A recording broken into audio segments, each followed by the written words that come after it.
hunananga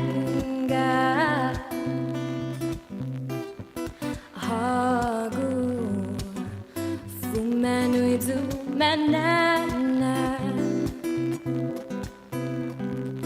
hagu munagaisa bulina lahu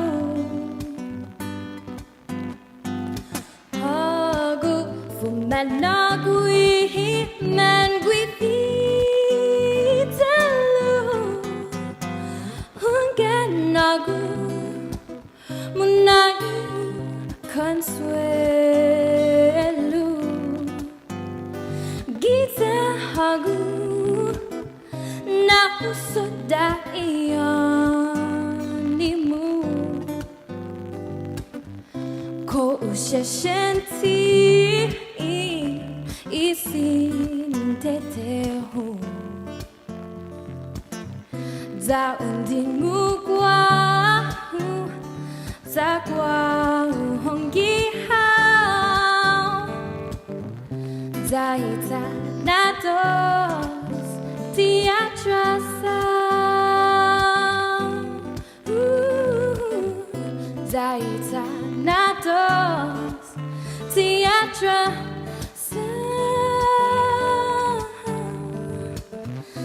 Zahita natos tiatrasa.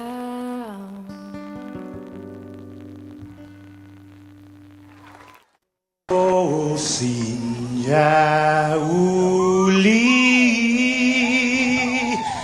die sombren zelten maak.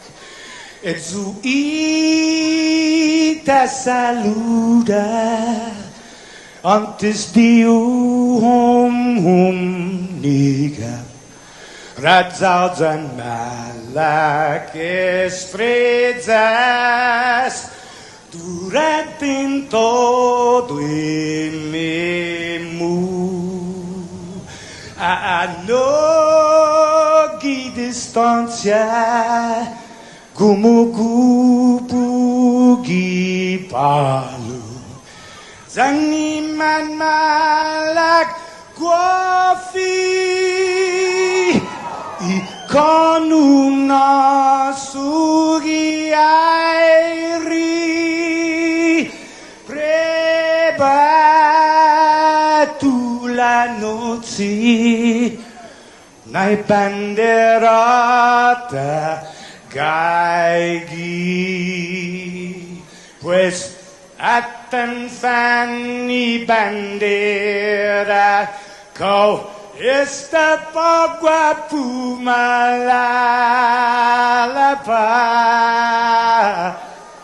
giluk tanu man libri,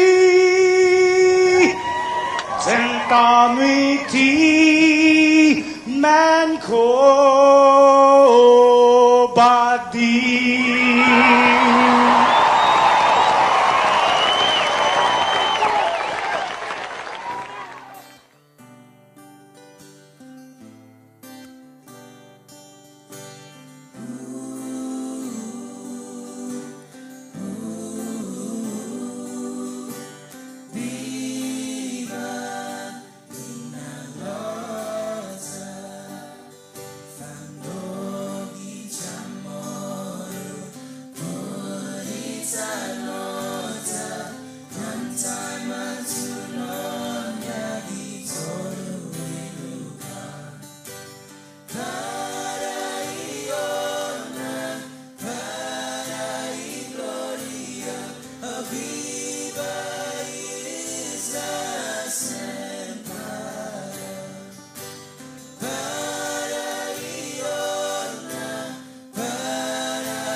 is Anderson Air Force Base. We are experiencing some unknown electrical disturbances. Do you copy? Sir, you're breaking up. Let it be known we rep KUAM and the scene of mine. Let it be known we represent the island line. Yeah, let it be known we living out our dream. We keep our eyes on the prize and fulfill our destiny. Let it be known we rep KUAM and the scene of mine. Let it be known we represent the island line. Yeah, let it be known we living out our dream. We keep our eyes on the prize and fulfill our destiny. Creeping around the corner, twirling my flag like a helicopter. I'm repping my language, my culture, so fuck them haters. I'm a Latin stone soldier. Damn, they should've told ya. Been in this game so long, my people call me Totomona. North side, get it, south side, get it, east side, get it, west side, get it. Sa poco de pasti todo sinya pumara. Binamekko tu sa balilinggu lingua hinita. But no kita mo sa representa ita no mu. Langus sa pera na miso do kalala ni helicopter. Sa mga hisi angels sa tu sa nilek na. Mga masedi todo sa nigo pasok kita no nita.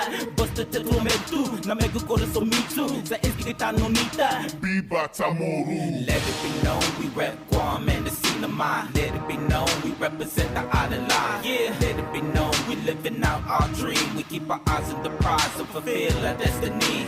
Let it be known we rep KUAM and the scene of mine. Let it be known we represent the island line. Yeah, let it be known we living out our dream. We keep our eyes on the prize and fulfill our destiny. From the outset, my people and my land been conquested. Conquistadors to samurais till Uncle Sam stepped in. Just to teach a lesson, behead you down to stepping. Out of line and put you back to work without a question. And when you're in your lessons, you couldn't speak the tongue that you was blessed with. My grandparents recorded very freshly. Party folk, whether we in caves or up on laddie stones, beat me down, but my soldiers always carry on. Ain't no coward, trained to stand my ground from a young dude. It's a 30-mile island where the Helens on the run to. Let it be known we rep KUAM and the scene of mine. Let it be known we represent the island line. Yeah, let it be known we living out our dream. We keep our eyes on the prize and fulfill our destiny. Let it be known we rep KUAM and the scene of mine. Let it be known we represent the island line. Yeah, let it be known we living out our dream. We keep our eyes on the prize and fulfill our destiny. I'm coming and swinging with my machete to these busters. We ain't going nowhere, we hold it down, homie, trust us. Represent my island, no retreat, no surrender. It's to the death with us, so expect nothing lesser. Sling, stone, and warrior, focus as you balance. All it takes is one hit. You heard of David and Goliath, imagine branches and stones versus guns and knives. One thing you should learn is that my people survive. You preserving your way of life, Atulati how na soldier. You got your moral pride, Atulati how na soldier. Throw your hands up high, sa Atulati how na soldier. Nunayam be my sa Atulati to na soldier. Let it be known we rep KUAM and the scene of mine. Let it be known we represent the island line. Yeah, let it be known we living out our dream. We keep our eyes on the prize and fulfill our destiny. Let it be known we rep KUAM and the scene of mine. Let it be known we represent the island line. Yeah, let it be known we living out our dream. We keep our eyes on the prize and fulfill our destiny.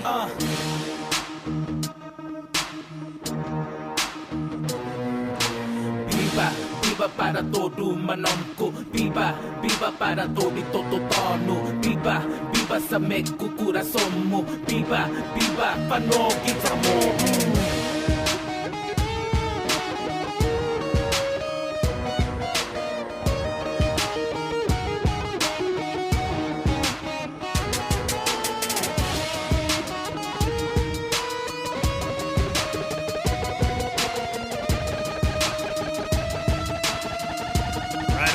Go.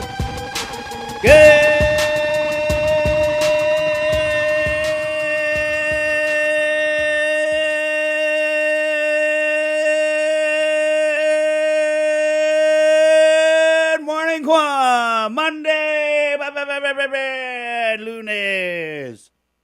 Good morning, Joe, sir. Sorry, there was something caught in my throat. It's not the COVID.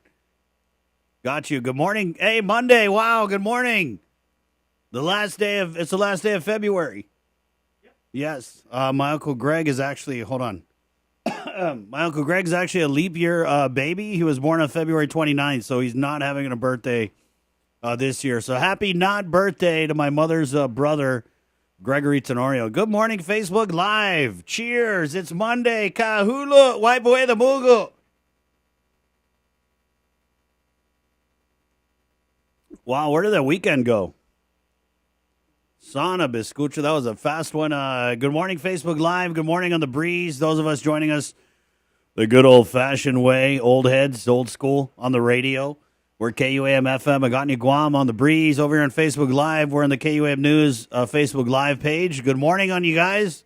Hope you like my red shirt that my mother got for me. Yes, my mother still buys me clothes. Thank you, Mom. She got it, I think it was on over at Macy's High End, huh? Good morning, Facebook Live. Let's see what we got here. I saw a couple new faces, maybe. Joyce Uggan. Good morning, Guahan from Ohio. All right, good morning on you, Joyce. Chamarita Regis. Good morning, Offade. Good. She writes in Offade. Good morning. Going out to Rosemary Laguatnia, Elizabeth Agagi, Debbie Davis, Bevtez J. Solis, the Link Regulars, Angel P. Quintanilla Castro, Chris Cave, F. Glenn Lujan, Ken Paulino, all coming from Chamarita Regis. She watches and listens to watches the show on Facebook Live from the beautiful hillside of Sin City. Juan Borja comments in, I was trying to watch this on YouTube. Sir, are we on the YouTube? So there's something with a bug. We have a bug with YouTube this morning, so we're on Facebook Live, and then for my woke fam, we're on Twitter Live. Okay, so Twitter and Facebook. Also, I think Channel 10, there's an audio stream of the show, which is brought to you by Calvo Enterprises, IT&E, and Jack in the Box this morning. It is Monday, February 28, 2022. And good morning on you, Roberto Fracassini. Good morning, Rosemary Laguatnia, Jamie Lynn, Marie Lazama. Good morning, Juan Bora, Emma Olalia. Good morning. I hope you have a great Monday. Liana Beneventi, love the vibe this morning. Yeah, in case you guys are wondering, that first song that we started the show with after the anthems, which we always play to start the show, was from a group, a collaboration of a rap collective, if you will, Laddie Stone Sojas. It's called Let It Be Known. It's an awesome song. Gets me pumped up in the morning. We only play the local music here on the link. It is what it is. Debbie Davis, Mama Bear, good morning on you, Debbie. Rianto Mazawa, can I get an oh yeah, Ungan? You sure can.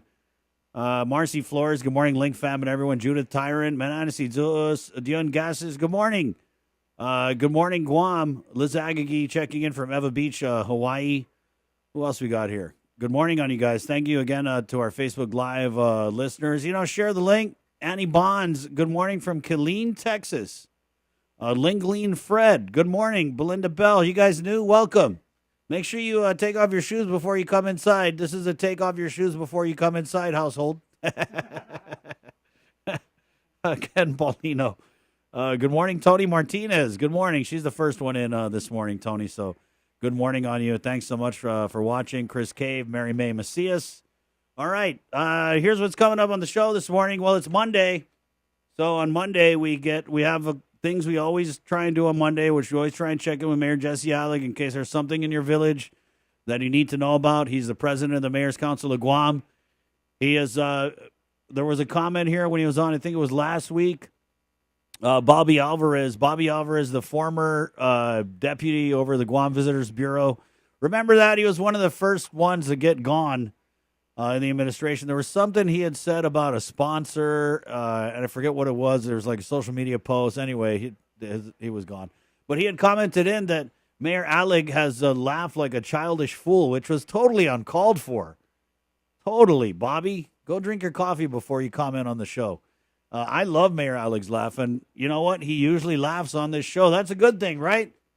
I mean, it's either like a laugh like, oh, that was funny, or a laugh like, I don't even know what to do anymore. I'm just going to laugh. No, I think a lot of us have those laughs every day. Oh, wow. So Belinda Bell comments, off today, Chris, KUAM News. It's been a long time. Netting from Bowling Green, Kentucky. Wow. Charles Santos comments in half a day. Hey, Belinda, Mama Bear Debbie Davis is in Kentucky, too. So now you have a neighbor in Bardstown, Kentucky. 6:31. Yeah, so Mayor Alec's coming on. We're also getting Glenn and Josh of the Hafadezil podcast. There's a new episode of the Hafadezil podcast coming up on the KUAM podcast network. They went on hiatus for a little bit, and so we're back with season 2. And basically what they're doing, it's the first episode. It's basically kind of catch up. And then they both had a family member who caught COVID, who caught the virus, and so they kind of talk about that. I mean, that's an experience so many people can definitely relate to, right? Because it's being this small, close knit community. Even though I don't know, or I didn't have anyone in my immediate family pass from COVID, I know people who did. Right? I had I take it back. I had a cousin in the States pass from COVID. Right? So we've all been kind of touched by this virus. And I kind of think that's why these, and you kind of saw Governor Camacho allude to it. And you go on the internet, there's all this whole debate about should we wear masks and da-da-da-da. And I think it's an interesting debate, but I think on Guam it hits a little different because I was talking with a friend of mine over the weekend because we all know someone or we all have a loved one who we lost to the virus. I mean, if you think about it, 300 plus deaths on this island, and we're so close knit, there's no way a lot of those deaths, they interlap, right? They kind of overlap with a lot of our relationships. So we know people. And so that when this talk comes in about, don't wear the mask, who cares? It should be a freedom of choice. I think a lot of times it doesn't hit as hard as it does in the States. Just kind of because of that, right? I mean, and it's up to you guys. It's your choice, really, how you want to feel about it, obviously. But I think that's kind of why we don't see that traction. I mean, yeah, it's a very, very vocal minority, but for the most part, I think people, I don't know, I feel like a majority of people, and they did a study on it. Dr. Lombard had it. They want to wear the mask to protect their neighbor, right? That's what I think. Anyway, that's what I think. I'm not wearing one now because Joe Sir is way over there. And I'm in here by myself, and I felt like it'd be kind of dumb if I'm in here masked up by myself. You know what I mean? Anyway, but we're safe. So, sir, don't worry. I sanitized and boosted, all that good stuff. He's fine. He's cool with it. I checked with him. That's what I did is I checked with him. I said, hey, would you be cool? And he was like, yeah, sir. We distance anyway, and then I'll wear the mask. So anyway, yeah. Good morning. The COVID numbers, yeah, it's still out there, guys. But there was a couple interesting things that happened over the weekend. One of them was the pandemic of the unvaccinated. Hear ye, hear ye. The pandemic of the unvaccinated has officially ended.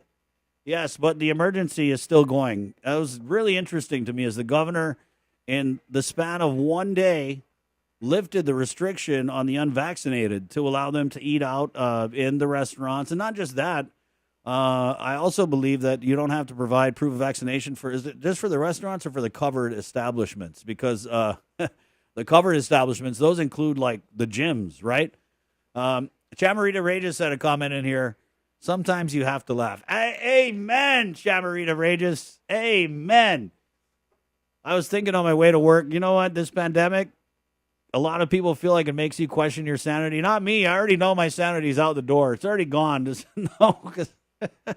And you're right, Chamarita Regis. Sometimes all you can do is laugh. And I'm just so grateful. I think that I've been really, really blessed in this life, but I think the biggest blessing God has given me outside of, a healthy family, healthy kids, is that God has given me the gift to find humor in just about anything. And so that's how I think that's like a Chamorro thing, too. I feel like that's how a lot of us have made it through this pandemic, is just kind of sitting back and laughing at things like the governor, on one hand, lifting the restrictions on the unvaccinated, but then on the other hand, extending the public health emergency, right? It just seems a little, I'm like, huh? But, I mean, it is what it is. I don't want to make her mad because then they might make the unvaccinated go back and sit in the corner. But how was it? Are you unvaxxed? Did you get to go out and eat in the restaurant? I don't know. I didn't really do anything this weekend. But if you did, congratulations. And I think that, we had Dr. Ho on repeatedly throughout the surges. And as the science started to show that the vaccination status, I mean, when the numbers were reported, right, you would hear, unvaccinated or transmitting, vaccinated or transmitting it when we had public health on. And so I think the whole argument about the unvaccinated, it became weaker as the number of unvaccinated people became smaller. So if you look at what Dr. Lombard says, there's only about like 2,000 unvaccinated grown folks on Guam. And so it kind of felt like, why are we targeting this super small segment of the population? And you saw it as time went on. I mean, first it was only Dr. Hoa who was saying it's discrimination. But then you had, more moderate doctors like Dr. Peter Lombard, who came on and he did his presentation. Was that last Friday, sir? Yeah. So he came on, he did a whole presentation, and he basically said, yeah, the science shows that this is kind of pointless. And so I think it was just a matter of time. But did it work? I'm going to go in today after the show. I should have done it over the weekend, but I want to look at the numbers because the real reason why the governor put this mandate in place, I believe, was less about the science of, are you going to get the virus if you eat next to someone who's unvaccinated, and more about forcing people to get the vaccine. Now, whether that's right or wrong, it's on you guys to decide. I mean, obviously, the governor's a nurse, and I'm thinking she felt that it was for our own good, maybe, and that's why she put this mandate in. I mean, they put it in. It wasn't just here. It was everywhere. But that was kind of the gist of it. It was, they're going to make your life a living hell so you can go get the shots that, they say you need to get to end this emergency. But we all did that, and the emergency ain't ending. So it's very I'm laughing. Yeah, it's confusing. Of course it is. It's a confusing time. People are losing their minds. Don't worry. You fit right in. We fit right in, guys. Fit right in. Yeah, so that was I just lost my computer, sir. Yeah. Okay, we're just going to work on that. So that means I get to talk more, right? Amen. God, I love this. Yeah, so it was interesting to me that we're still extending this public health emergency. Of course, Adeloop would argue, if they were here to argue, that the governor needs this emergency because it allows for a lot of shortcuts for her to do what she got to do to end the emergency, I think. I don't know. There's not really an explanation, but there should be. I feel like they should come out and say, hey, my dear people of Guam, we're extending the public health emergency because, and I know we're just supposed to assume it's because we're still in an emergency. But it kind of says one thing with this pandemic. It's like I had a very clear definition of what an emergency was before March of 2020. I did. We all know what's an emergency. Emergency is you're going to die if you don't get to the hospital like that. Emergency is cut on the siren, cut through the traffic. You know what I mean? Run all the red lights. That's an emergency. This is like an emergency 35 miles an hour drive in the lane. But again, I'm assuming that what they would say is that it allows for the governor to flex the authority that she needs to navigate us out of this pandemic. So that was interesting, that the unvaccinated can now dine in. I did a little video, guys, if you want to see it. Maybe we'll get it on here on the show tomorrow. But just a refresher, we're kind of joking in the back, a refresher on the process for eating out, because it has been, guys, it's been 7 months since the unvaccinated. The unvaccinated. I got to say it like that, right, sir? Just saying it's been 7 months since the unvaccinated could eat in a restaurant, could go watch a movie, could work out at the gym. And remember, I'm one of the chosen. I'm vaccinated. I have 2 of their shots and 1 of their boosters flowing through my veins. But I can see where you're coming from. Totally. I get it. I do. Yeah, so it was 7 months of that. And I wonder, because in our social media comments, people were kind of like, yay, Biba. But I wonder, are you going to hold a grudge over that? When you go into the voting booth in August or November, are you going to be saying, oh, yeah, I couldn't eat out for 7 months? Yeah.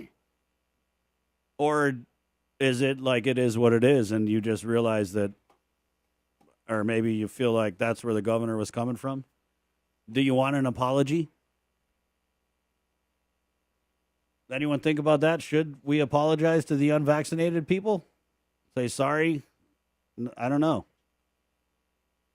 What do you think? What do you guys think? Should we apologize? Or is it just, it is what it is? Yeah, but that's kind of what happened on Friday. There was a whole bunch of stuff that actually happened over the weekend that we'll get to here in our newscast. Thank you guys again for joining us on the Facebook Live and on the Breeze here at 641. There's a lot coming up on the show, so we'll go ahead and get right to it. I hope my computer doesn't die out again. I tell you, bro, if the vaccine or the booster don't kill the COVID, this not having aircon for 8 weeks will do it, right? I don't think COVID could survive in this environment. It's too humid. 642.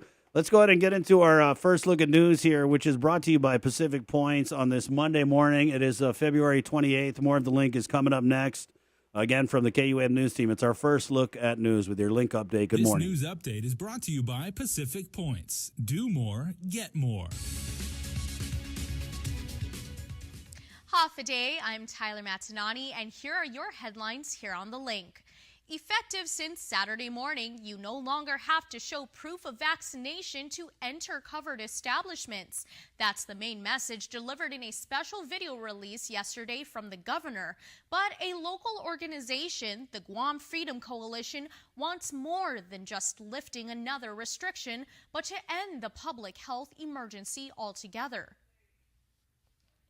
Effective at 6 a.m. Saturday, February 26, 2022, you will no longer have to provide proof of vaccination to enter a covered establishment. That means you can enter a restaurant or bar, the gym or theater without showing proof of vaccination. The announcement from the governor follows a downward trend in cases, and hospital officials reporting COVID admissions have remained at manageable levels. It was also based on the island's vaccination rate. Over 95% of our eligible population is vaccinated, and over 52% are boosted. These are some of the highest rates in the nation. And while proof of vaccination will no longer be required, the Guam Freedom Coalition wants the Guam legislature to vote to end the governor's declaration of a public health emergency, which has been in effect for almost 2 years now. A 64-page letter was addressed and sent to all senators prior to the start of February's legislative session. The letter included a petition containing more than 350 signatures, as well as data to support why they feel the governor's executive-ordered restrictions have caused the people of Guam undue and prolonged mental, physical, emotional, and financial hardships.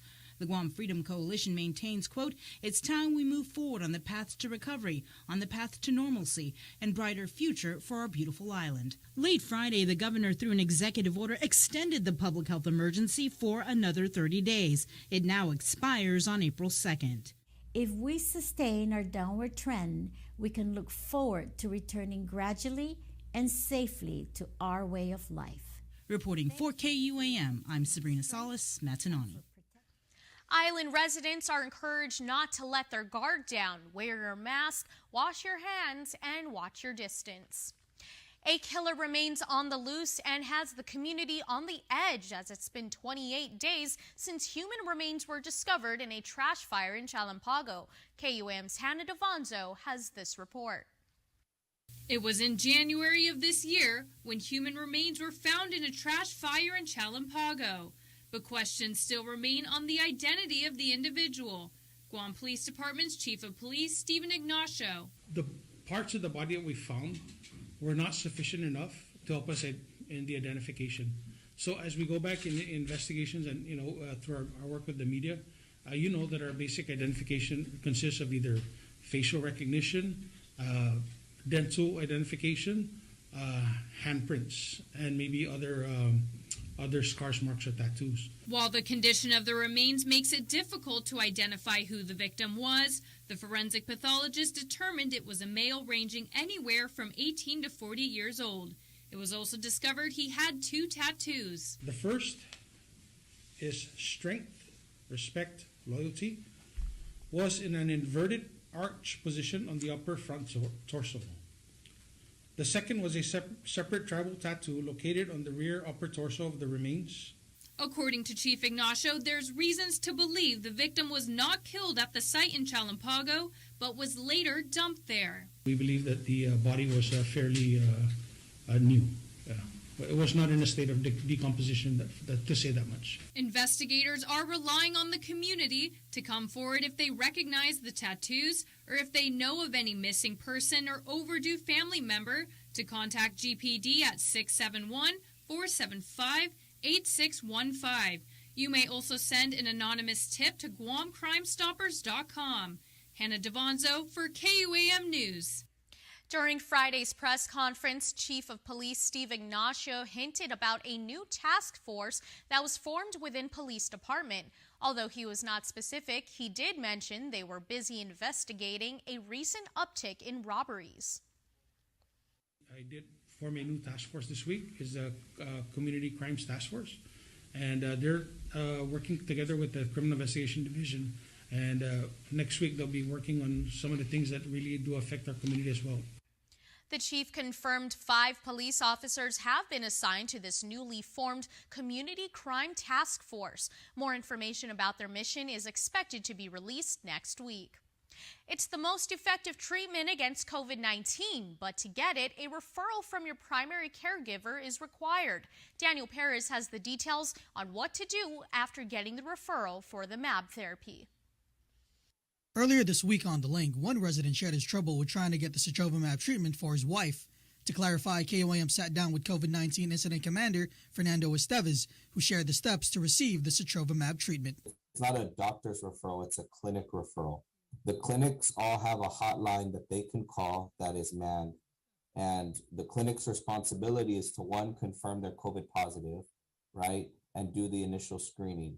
And then the clinic can call the number. They're provided the available appointment times, and then they're supposed to tell the patient when to show up. Esteves added once the clinic calls the MAB center, they will be tracking and waiting for the patient to arrive to receive treatment. It's important that they show up on time. Otherwise, if we just had it walk-in, you'd have 20 to 30 people just sitting there waiting in their car for hours until an available spot opens up. We don't want that. We want it to be clean and organized. Public Health acknowledged some residents are having trouble contacting their healthcare providers regarding the MAB therapy, and to fix this, a public number for the MAB site will be released. Just like we did with Regenco, that people who need the treatment, let's say they tested at Tiedemann or elsewhere, they can't get in to see a doctor or get the clinic to do the screening and scheduling for them, then they can call this number, they can get screened over the phone, and they can be scheduled through that number as well. Public Health is looking to push out the public number for the MAB screening by tonight. Guam currently has 48 doses of sotrovimab left, with 190 more coming. Once sotrovimab runs out, Public Health will start using the 190 doses of bebtelovimab that just arrived. This treatment is like sotrovimab, but less effective. Daniel Perez reporting for KUAM News. The price of gas continues to soar with no signs of letting up. Speaker Therese Terlahi has introduced a pair of measures meant to help ease the blow. One of the bills would repeal the most recent 4-cent per gallon increase in the liquid fuels tax imposed in 2017. A second bill will eliminate the LFT altogether. Terlahi says every little bit helps. As you know, the cost of living has really skyrocketed. And I haven't seen any indication that will be going down anytime soon. So I'm hoping that this is going to really go further than just even the price of gas, that this money that families are able to save will be able to cover some of their other expenses that are really, really critical at this time. The governor this week also announced plans to revive the Programan Salapi program, which will provide up to $300 to low-income families to further help address rising costs, including gas. Global fuel prices have soared due to a variety of factors, including the recent turmoil between Russia and Ukraine. Citing a growing need for more affordable housing for Guam's aging population, Senator Tello Taitagui has introduced legislation that would provide tax incentives for developers of elderly housing facilities. Taitagui says there's already a shortage of assisted living and nursing care accommodations and will get even worse as the baby boomer generation continues to age. She adds that parents can't always count on their children or extended family to take care of them. But these parents don't want to leave. This is their home. This is the only home. And they want to live and pass away where they feel comfortable. And on the second hand, the children have built a life, have a family. Their children are there and living with their families. So it makes it difficult. But we need a facility to be able to accommodate our aging population. Taitagui calls her bill the Group Use Manumco Accommodations, or GUMA. Out of GURA's 750 affordable public housing units, only 82 are set aside for the elderly. GURA has another 49 elderly units spread out across the island for a total of just 131. She says developers who build or convert existing buildings for affordable elderly housing accommodations may also apply for a proposed special qualifying certificate program. James Bernard Adamopoulos has entered into a plea agreement admitting to all allegations involving his role in a scheme to bring drugs into Guam between April through June of 2021. According to court documents, he conspired with Andrew Manabusin and former DOC officer and former police officer Jose Ananich. The case involves more than 3,600 grams of meth. Manabusin pleaded not guilty for his role and is scheduled to appear in the district court in April for a status hearing. Ananich made an initial appearance in court last June, but his case has been sealed since then. Mofnis, in the meantime, is scheduled to be sentenced on May 26th. His plea agreement was sealed. Over in the CNMI, a Senate Joint Committee met for the first time to adopt the Senate impeachment rules for the trial of Governor Ralph Torres. But, as Tomas Manglona reports, those rules remain a secret. The Joint Senate Committee convened for the first time to discuss Governor Ralph Torres' impeachment Friday morning. 5 members voted yes on the adoption of Senate impeachment rules. This Senate impeachment rules is hereby adopted. But senators say those rules won't be made public until the entire Senate passes it. Instead, senators opted to read amendments in the 28-page document out of context.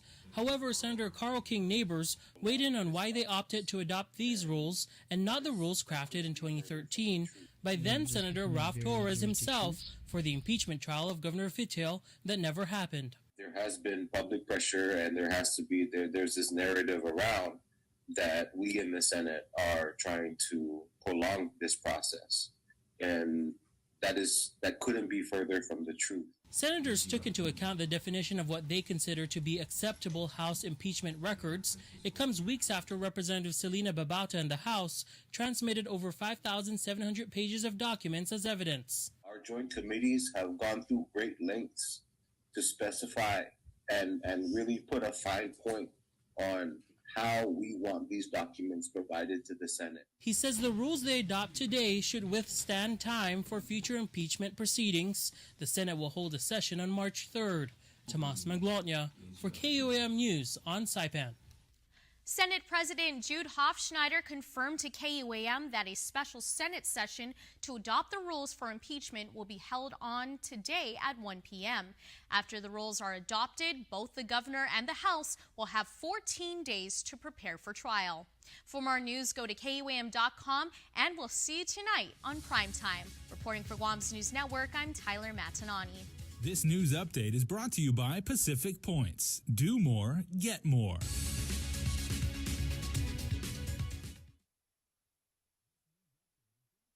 Pacific Points. Do more, get more. Thank you very much, Ty. Let's do it. Some more news now at 6:54. It's brought to you by First Hawaiian Bank and presented with Uncle Ken Conception right here on the link. Buenas tardes to get some to be sa morgan ni KUAM News. Presenta ni Familian Mizo gi First Hawaiian Bank. Maresta si Santino Adi 21 anos na edad, numa fananan loki ati por los cuantos na causang kriminal. Esta por días na tempo destimadigo si Adi ni policía, makandadalu pago gi Department of Corrections. Maresta por un cantidad na nataki no sumano burglary, armed robbery, aggravated assault, use of a deadly weapon in the commission of a felony, theft by receiving, and conspiracy. Mananagan ni KUAM mas informasyon gin ni GPD, pero mas siya na causa si Adi maasakinya. Gimas, Ginigap Domingo y Joint Information Center may report na kahulo uno yung numero ng mga hospital para COVID-19. Este 31, 20 gi Guam Memorial na hospital, dan 11 gi GRMC. 3 sa Mangaya gi Guam Memorial na hospital, dan maresisibi tratan ICU, dan 2 guhiloki sa mausay ventilator. 24 ni Mangaya gi hospital sa man mabakuna, dan 7 sa timan mabakuna. Mareport loki ni Departamento sa Salud Publiko na 106 nuevo na kausang COVID-19 gini 337 naman maanalisa gi dia 25 gi Febrero. Siyempre pumalo siya na resulto sa farmasabmiti pago na dia gini otro siya na clinic. Distito nito ni peste 44,344 na kausa sa mareport gi islota. 322 na finaytay, 3,879 na kausa sa gayi gi active isolation. Sa 40,143 sa timanggayi gi active isolation. Yuto mo na sunto gifinot sa moro para pago na Lunes gini KUAM News Según Guam Homeland Security Advisor Samantha Brennan, taza ni Misaw Gunigi Marianas dispera ni masoktan missile ni Democratic People's Republic of Korea giagan Domingo. Elenggan estisian na susedamento ang natutong ng komunidad na debido managway linis na plano para masyahafan na piniligro na Misaw sa debido mandiskuti entre familia siha. Inaturat na peligro sa autoritan po gagay giha. Losed beneficio kumuta diskuti loki piniligro na finatinas tao-tao lokwe. Iofisina ni Homeland Security and Civil Defense sa ni Marianas Regional Fusion Center ifedera sa militar siya sa makontinunyo mapulan ni Logata ginimang ginabandantano prestisiha na susedamento. Para Guam News Network, Guam Second Conception. Yasuto ifinut sa moro sa presenta sa ninafatto ni Familiang Mizo gi First Hawaiian Bank. Say hello to the First Hawaiian Bank mobile app. Want a better look at your spending? With Money Map, you can automatically create budgets and manage where your money is going. Know when you have a green light or when it's time to slow down. Maybe cook more meals at home this week. Set your goals. Track your progress and find your way to exactly where you want to be with Money Map from the First Hawaiian Bank mobile app. It all starts with yes.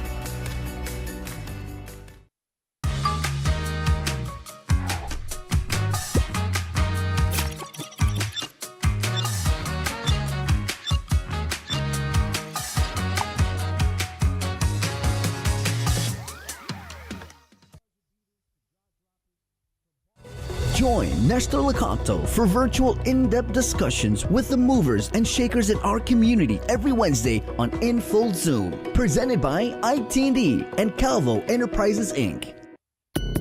New Spicy Lovers Pizza from Pizza Hut. Hurts so good. With its spicy marinara and sliced red chilies. It's like a roundhouse kick to the taste buds. How's it looking? Don't be bashful with the fiery flakes now. I want it to be real spicy. I haven't started yet. Okay, I'm ready. The new Spicy Lovers Pizza. Get it while it's hot. You want respect? Red chilies get you respect. Knowing our pizza's the Hut. Marianas Irrigation and Landscape Superstore. Stop on by and visit our showroom today. We offer everyday low prices on all major outdoor power equipment like bush cutter, chainsaw, power washer, generators, and more. Need service, repair, maintenance? Well, check out Guam's best superstore only at Marianas Irrigation and Landscape, located in Barragata along Army Drive between Submarina and Besta Market. Call 735-7446 for more information. Now shipping to surrounding islands. Marianas Irrigation and Landscape Superstore.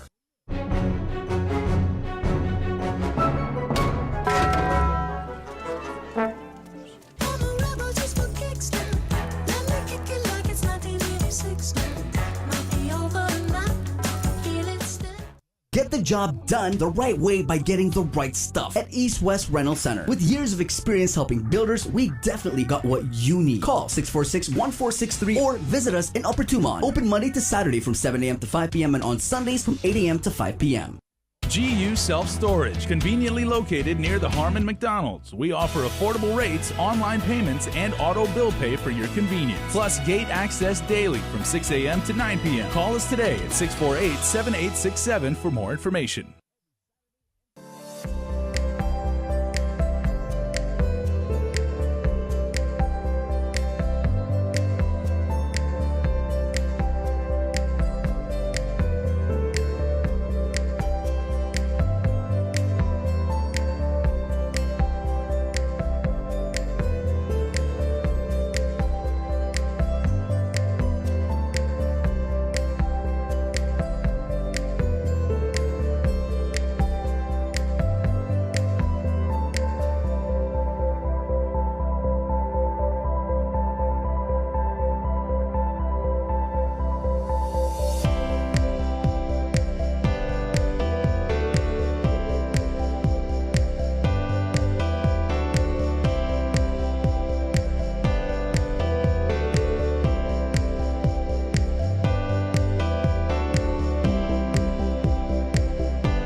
take them on a journey that they never dreamed could exist in a place where the love is rarely seen. And then you break up all the hate and take the pain away so you can make up time that's lost to strife and hurtful days. No, you can't fake love.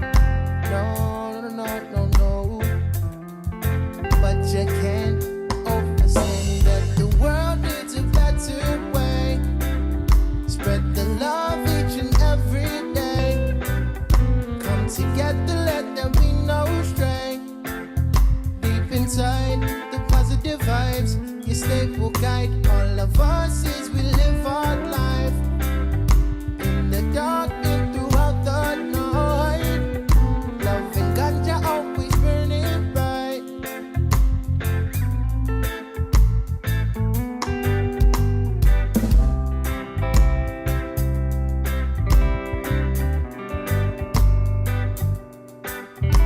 Hey, good morning. That is Love and Off Today. It's called Better Way. Monday, February 28, 2022. The Lean Monday. Good morning. Hey, the KUAM Podcast Network. Good morning, Facebook Live, by the way. George Pareda, good morning. Good morning, sir. Holiday Guam. What we got here?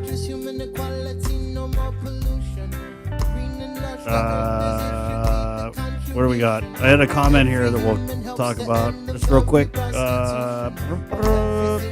Debbie Davis, from where I'm looking, the governor owes the people of Guam a big apology.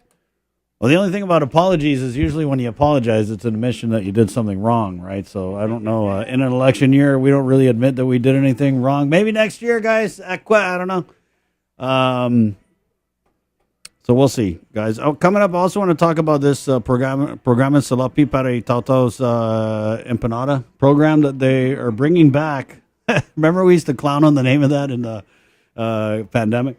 Well, they're bringing it back, and we've got the message from the governor. I kind of wanted to talk about this because I did get a couple comments on my DMs. They were sliding into my DMs like home plate with these comments about this new version Programa Salapi. So it's coming up here. Guys, the number 671-637-0094. Also, Julie Sablan. Good morning, Julie. Carol Ann, good morning. Also, Sandria Perez, good morning. Ani Charles Santos comments, you rock, Mr. Chris, tell it like it is. And thank you for making me laugh. Right on. Marcia Lujan, good morning. Good morning. Rosemary Laguania comments, the encumbered ARPA funds are now being adjusted in time for election. Oh, man. Isn't that crazy? That's what everyone was saying last year when we were like, hey, where's your money sitting in the bank? And they'd be like, don't you know she's waiting for election? And I remember thinking like, no way. But now it's kind of looking like way. But again, it is what it is. It's 7:07. This is the link. Let's go ahead and head into the KUAM News link Zoom room where we have the Hafadays of podcast represented by Mr. Glenn Lujan and Josh St. Augustine. Good morning. Good morning. Good morning. Off the day, everyone. Happy Monday. Whoa. Woohoo. Happy Monday. Right on. Guys, so we took a little bit of a break and we're back in action with Hafadays podcast. I guess, can we just start with, like, what has that experience been for you guys? Because this has been one of the podcasts that's just got such a tremendous reaction from the community and on the network. So what has that been kind of like being part of the Hafadays, being the Hafadays podcast? Is it a big change for you, Joshy? For me, it is. Like I said, like I think I shared in a previous one where I joined with you guys on the link. More and more people have been reaching out to me, like, as far as like coming out or when should they come out and stuff like that. And it's kind of taking its toll on me now because I'm like, I don't know if I'm ready for it. Glenn, you kind of always been out there, Glenn, but is this being in this podcast, does it kind of like put you more out there? Yeah, in a sense, yes. Like I said, I'm everybody knows who I am on social media. So pretty much though, you kind of have to, it's humbling. It's a humbling experience. Definitely. We're so glad to have you guys back here for this second season. And I do have a little clip, but before we play this little clip, do you guys kind of want to share what this episode is about? Well, like we said, a lot of things have happened and there was so much activities going on when we both had started and was asked to do the podcast. we were going through a lot, you know, with Pride Month, also in our personal lives.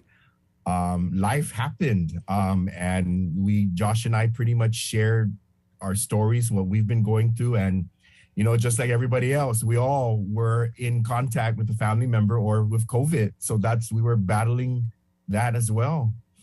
Josh, do you ever kind of like look up? I mean, maybe watch the news or just kind of look around what's going on. And do you ever have that moment where you kind of freak that all of this stuff is still going on up to now? Yeah, like, well, there's that, and then like I'm even freaking out with what's going on with Russia and Ukraine right now. Like, it's getting bad over there. Yeah, I don't know. He went really low, sir. He did. I'll translate for you guys. He said that well, it's not only a freak out with everything that's going on with COVID, but also with this Russia and the Ukraine invasion. That as if I thought I didn't have enough room for any more stress, but yeah, when North Korea started shooting off missiles, and then China was like, "We're going to do an exercise," right? Yeah.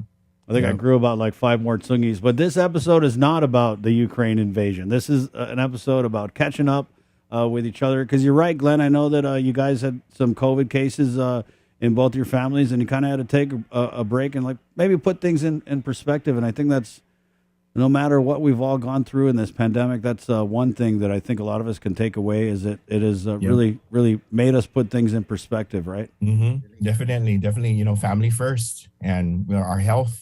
That's most important. Our mental health. I mean, we're all going through. We're all stressing out, and you know, if Josh and I can help others out there just cope and deal with it, and let folks know you're not alone. We're all experiencing it.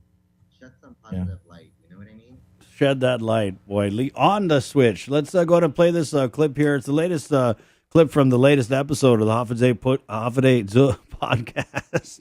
Right here on the KUAM Podcast Network. Good morning. Yeah, none of the Sisters of the Moonlight knew I was going through some challenges. Or maybe they did, but maybe out of respect, they didn't say anything. Just didn't say anything, you know? I mean... So after the fact. But I feel like...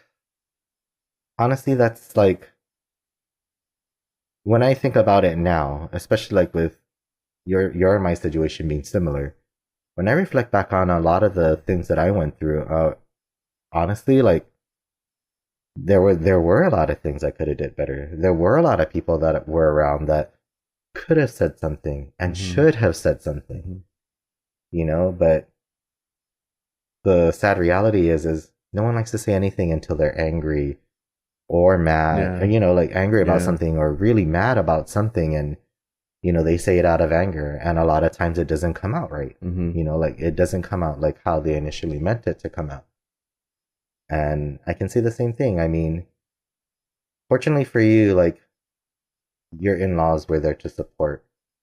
Mine actually had to see what I was dealing with. And when they finally saw what I was dealing with, like, it just even became a bigger ball of emotion, because the whole time they had one mindset. And then it's like, after they seen what I've been dealing with, like, they freak out and they're just like, wow. I didn't know. And I'm like, and you would have never known. Just difficult. You know what I mean? Yeah. Yeah, but that was just a lot of heavy stuff, you know, happening all around this time. And we're filming, we're making public appearances for Pride. Oh my God, it was definitely a whirlwind of lots of emotions. It was a lot of emotion. But hey, you know, that's life. And, you know, I'm pretty sure it doesn't matter who you are, LGBTQ, non-binary, straight. I mean, we all go through these emotions. You know, I was even wanting to try call the you know, the grief counseling that they have. No, seriously. I was like, maybe I need to talk. I said, but you know, I think I'm okay. Yeah, I remember one of our friends offered. Yeah. Yes. I was supposed to make that connection with her, but we were always at a social event that wasn't the right time to do it, but we would always look at each other and said, hey, because we need to have that talk. And we're like, yes. Yeah, like, I remember because like, and I remember too, she even looked at me with that one time. Yeah. And she's like, you too, if you need to talk, like, you know, like, and I'm like, okay. But like it And Glenn and Josh, this has kind of been something that again, when we talk about blessings of the pandemic, I think that this pandemic has really kind of normalized the conversation about just like mental health and not just like mental health conditions, but when you're going through stuff in your life, right? I mean, we've really tried to push the message during this pandemic that, make sure you ask people how they're doing, right? But you never know when to do it. And sometimes you're right, Josh, like what you'd said. It comes at a point when there's a lot of emotion on it. And then maybe you put some anger on those words instead of it being something where it's like, hey, how you doing? So it's always kind of hard to figure out when is the right time to ask someone if they're going through some stuff. So you have any advice on that, Glenn and Josh? I normally just pay attention to body language. Like if I see something's wrong, like physically with them, or like their moods are just not the same, I usually pick up on that really quick. Len's really good at that too, because there's a lot of times where he'll be like, hey, have you noticed so and so, like they've been acting a little weird lately, or they're not their usual self. I think for the most part too, just sometimes greeting everyone and say, you're right, say hi, hello, how are you doing, and smile. A lot of people are not smiling anymore. Todo mananadzi matapangnia. You're just like, oh my God, what's going on here? Is something, something so far up your, and I get it.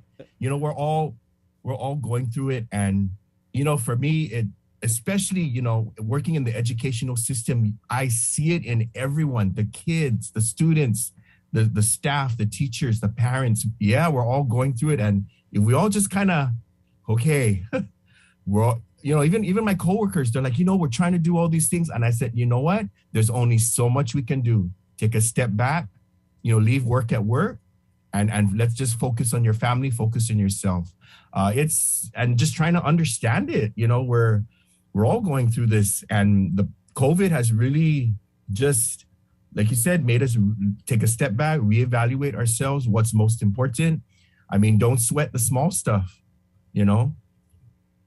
that's all I can say is when you see someone, just say, hey, how's it going, man? Are you all right? And sometimes that's as simple as that. That's all it takes. Yeah, really. And smile. Everybody out there, smile. Yeah. Oh my gosh. Glenn, I've been smiling, but I've been wearing the mask. So maybe what I got to start doing is smiling with my eyes, right? I smile with their eyes, but I pull my mask down and I say, hey.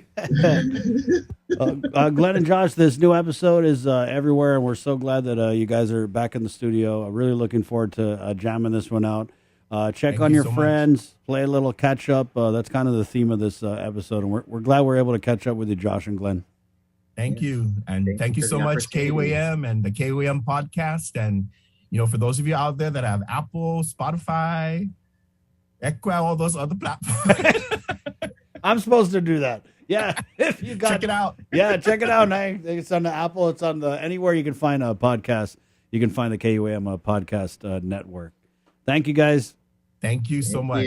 That's all the right. Josh. That's the Glenn. Have a great week, everybody. Right on. And smile, guys. Follow Glenn's advice. Smile. Let's see your happy face. Hey, it's 7:17.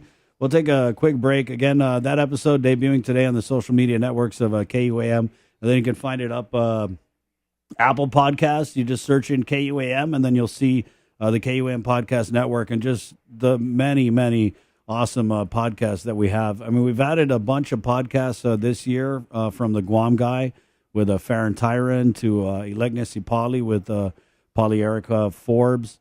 So just really, really excited to get these podcasts out to you guys. And you guys check out the new one of the Hoffa podcast with Glenn and Josh right here on the stations of KUAM. Hey, it's 7:18. Mayor Jesse Allig is on the way.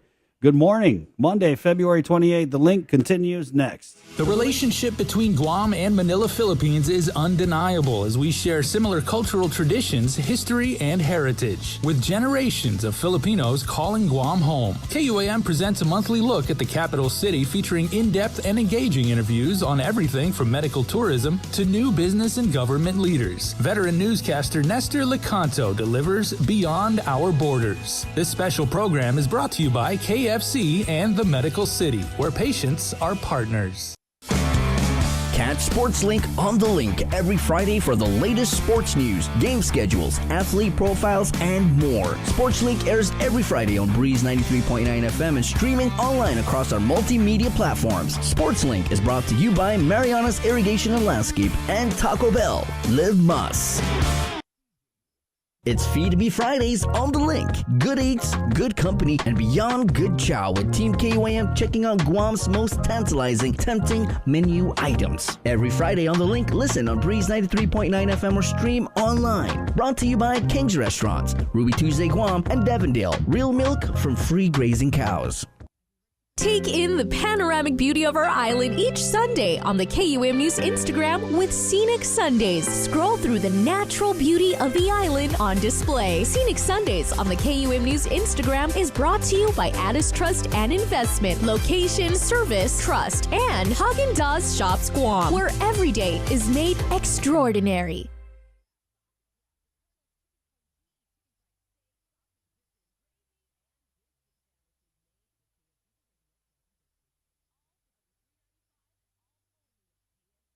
Let us know what's up on our KOM News WhatsApp tip line at 671-727-0094. Share information about what's happening in your town, on Guam or the Sinamai, and what you want us to know. Reach us on WhatsApp at 671-727-0094. KUAM Communications continues our perpetuation of our Chamorro culture, language, and heritage, with features available to our listening and viewing audience, including streaming of Chamorro music 24 hours per day on Isla Digital Radio on KUAM.com and the KUAM News app. Chamorro News Update, weekdays on the Link and the KUAM News YouTube channel. Conversations about life in our Chamorro language podcast, Cuentos Tapoco, with Kin Conception. Seasonal specials, shows, and other features highlighting the beauty of our language, culture, and history. It's a new era of our continued commitment to our Chamorro heritage. Isla, watch, listen, stream. Viva Isla! I'm a soldier from Guam, and I represent the land that I am from. I hold it down for my nationality. Tomorrow stand firm, we got to revive a dying breed. Well, I'm a soldier from Guam. Saipan, Luther, is where we from.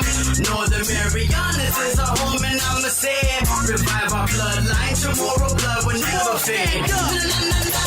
Tomorrow pride on deck, and I still keep repping my clique. I get my jealous love. Feel the blood stand up. Hey, good morning. How you guys? You good? Or you good? Or you good? Monday. Zone Productions. Revive our bloodline. I do my part. I have 5 children. Good morning. My name's Chris. This is The Link. Thank you guys, Facebook Live, for joining us here. And check out the KUAM Podcast Network, guys. We're talking about ending the public health emergency a little bit ago. And I was chatting with Glenn before we went on. And I kind of forgot to mention that there are certain, I did actually mention it. There's certain things the governor can do when we're in a state of emergency, like utilize the National Guard and stuff. So I know technically that's part of the reason why we keep extending the emergency, right? But I understand where you guys are coming from in that you feel, are we just going to be in an emergency forever, right? And then how can we be in an emergency when everybody's doing stuff? And that's kind of also the other thing when people talk about reopening the island, outside of the gathering limits, which they don't affect me because I'm not trying to gather 50, 100 people. There's a lot of stuff we can do, but what we can't do, right, is we can't have concerts and all that stuff. We can't have Super Bowls, right? Like they do in the States. You turn on the TV and you get 50,000 people sitting in the same space with no mask. And you kind of wonder, why can't we do that here? So when these people talk about lifting the emergency, those are the last things, the protocols targeting and limiting what the unvaccinated can do is the one. The other one is the social gathering limits. And then people also, very vocal minority, I feel, wants to lift the mask mandate. And they say it should be up to you whether you want to wear a mask or not in public. And so there was something transmitted to the legislature. I had about 300 signatures, which, I mean, as far as petitions go, isn't a whole lot. But then again, it's also not zero. You know what I mean? And this is this Guam Freedom Coalition. They've had a couple of different protests. And I'm just going to read just a little bit of what they had sent over to. They sent it to all the senators. And remember, the senators can actually vote to end this public health emergency, but they've got other stuff going on. Anyway, so this is was transmitted to the Guam legislature here, and it's from the Guam Freedom Coalition. I just want to read a little bit here. Parents and children have been pressured, and you agree, disagree, whatever, put it in the comments. Parents and children have been pressured to vaccinate younger and younger, even though there is virtually no risk to young ones from the virus and significant risk from the inadequately tested vaccines with no available long-term data. The potential and proven benefits of alternative therapies, natural immunity, and general healthy living have gone unmentioned, as a monolithic narrative of vaccine as the only solution has been chanted from every sector of government and media, as evidenced. They reference a memo here that I didn't see. Those who are unvaccinated for a wide variety of reasons have been demonized by the governor, and local media professionals took to social media to create the narrative of the pandemic of the unvaccinated. This, even as emergency rooms and hospitals have been populated increasingly by vaccinated breakthrough cases. The unvaccinated have been barred from engaging in society, while those who jumped through the government's hoops and got their vaccines and boosters were welcome to freely mingle, despite early and strong evidence that showed they too catch, spread, get sick, and die of COVID at similar rates to the unvaccinated. That simply is not true, though. And that's where this kind of gets into, I mean, obviously it's there. People are going to take sides in this pandemic, but I am vaccinated and boosted. And how do I feel about these people telling me that I jumped through the government hoops and got their vaccines and boosters? I agree. I told you guys, I didn't get the vaccine because I believe in it. I got the vaccine because I knew that it was going to become a condition of what we can and cannot do, because I'm in the media. And I saw the writing on the wall, and I saw where this is going. And at the time that the vaccination effort started, I had, like many of you guys, assumed that this pandemic was going to be over already. And I figured if I'm going to go visit my sister, I've been trying to go visit my sister and my brother over in Florida for like the last 3 years. And when this vaccination stuff came out, I said, okay, well, yeah, they're going to make it so you can't travel unless you're vaccinated. And so I went and I got vaccinated. Did I feel like me getting vaccinated was going to prevent me from dying of COVID? Not necessarily, because I've been extremely careful during this pandemic. I have. I mean, I've been like, I do the W's, all that. I make up extra W's. That's how careful I am. I'm over here like, give me, I got 10 W's. You know what I mean?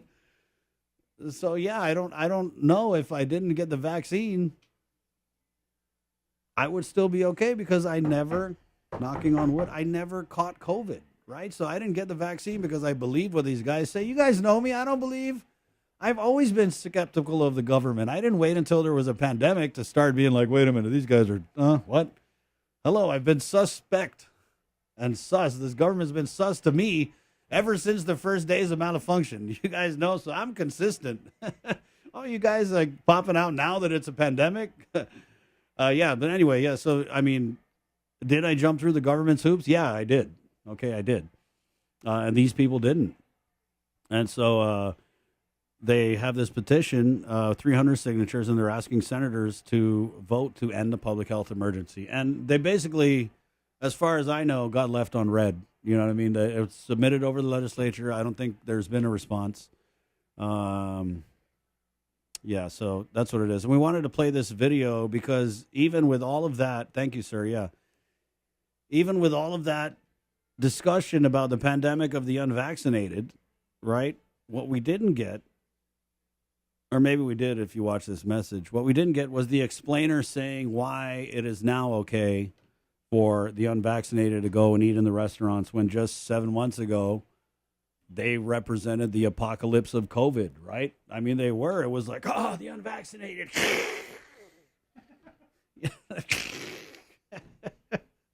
They did. I mean, they were. And this, I agree. They were demonized.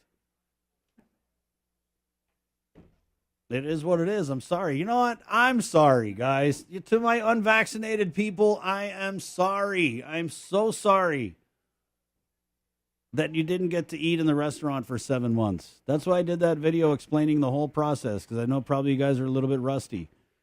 I'm sorry. Maybe 7 months ago, it seemed like you could argue, okay, does this kind of make sense, right? But after that, I want to say like 4 months ago, it was kind of like we're in this Delta surge, right? We're in the Delta surge, and it was like, what doesn't make sense? When they started to see the numbers reported about the transmission and the data about vaccination not really stemming the transmission, right? Because we would know that people who are vaccinated can get it and spread and all that other stuff. It's kind of accepted now. But it's been accepted.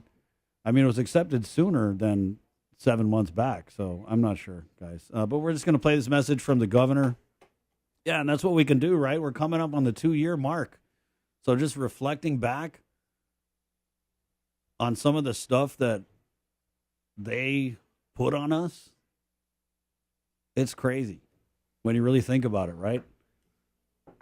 And I mean, it should make for an interesting campaign, but you got to wonder, like, okay, who's going to be bringing this stuff up? And I mean, it would be traditionally the people running against the incumbents, but how much of their campaign is going to be, bringing up old stuff, right? I think part of what they feel like the people of Guam want to know is, what are you going to do for us in the future?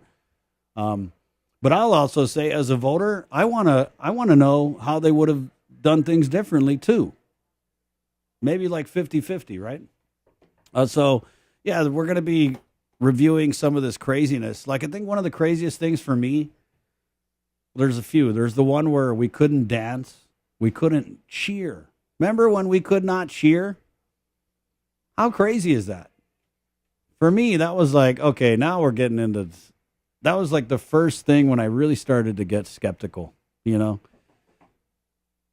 maybe I should have been skeptical sooner, but you got people dying. And for me, that was always like my center. Is like, I don't like living in this pandemic when our manamko are just passing away. So many of them, right? It's tough. But the no cheering, the no dancing, and the no haircuts. It seems ridiculous now. It seems so ridiculous because I go get a haircut now and I'm like, damn, this was like illegal. Straight up illegal. I was a criminal. I was. Because I would go to my barber's house and I would get out of the car and I would look around like, is anyone looking? Like, shh, I'm such a bad boy. Want to give me a haircut?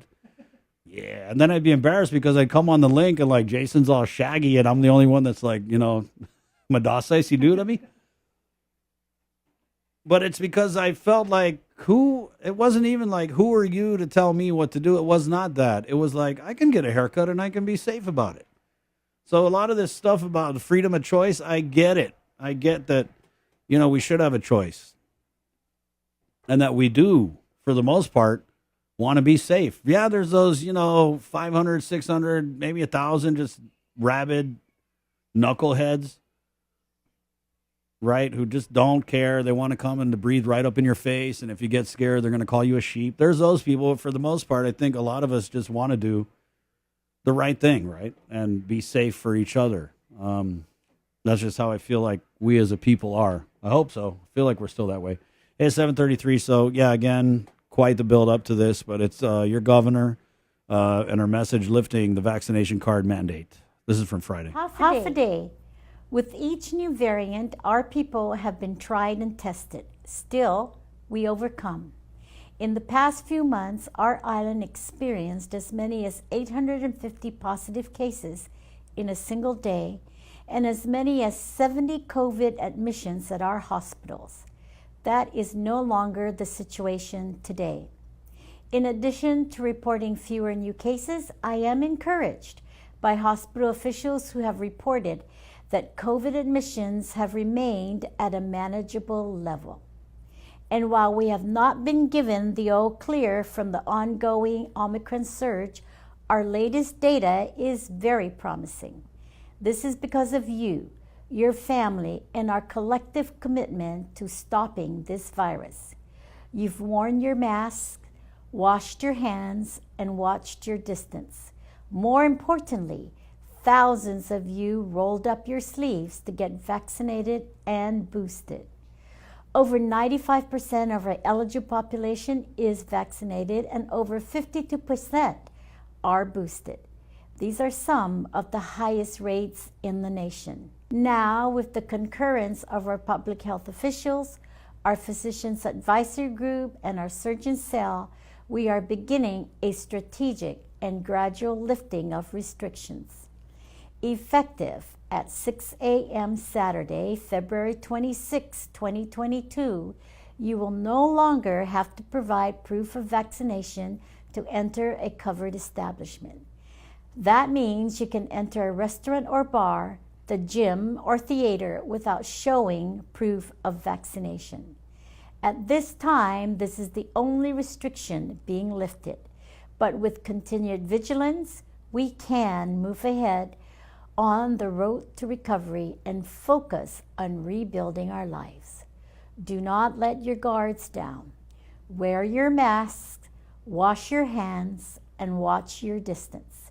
If you haven't already, get your vaccine and booster shot. Keep aware of the life-saving COVID treatments available to you and your loved ones, whether you have symptoms or not. If we sustain our downward trend, we can look forward to returning gradually and safely to our way of life. Thank you for your continued strength and for protecting our community. We are getting through this.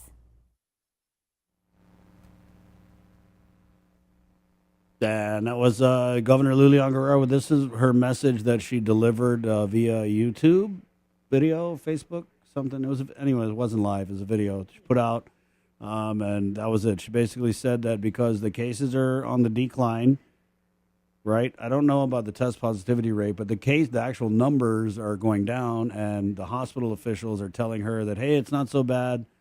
And so if you kind of put those things together, that's why the unvaccinated are now cool, right? I don't know, though. Are you guys good with it? How about as a vaccinated person? How do you guys feel about it, though?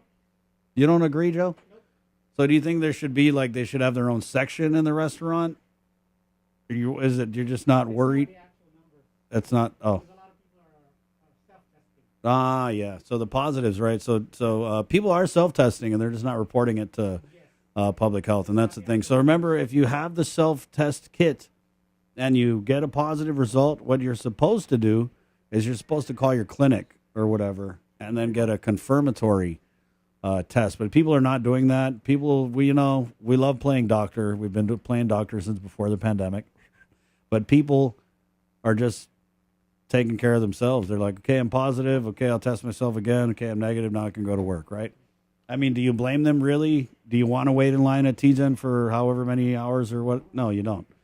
And so people are doing their own thing. And it is confusing, but I don't know. The federal government sends you 4 test kits, and that probably means, like, you should use them.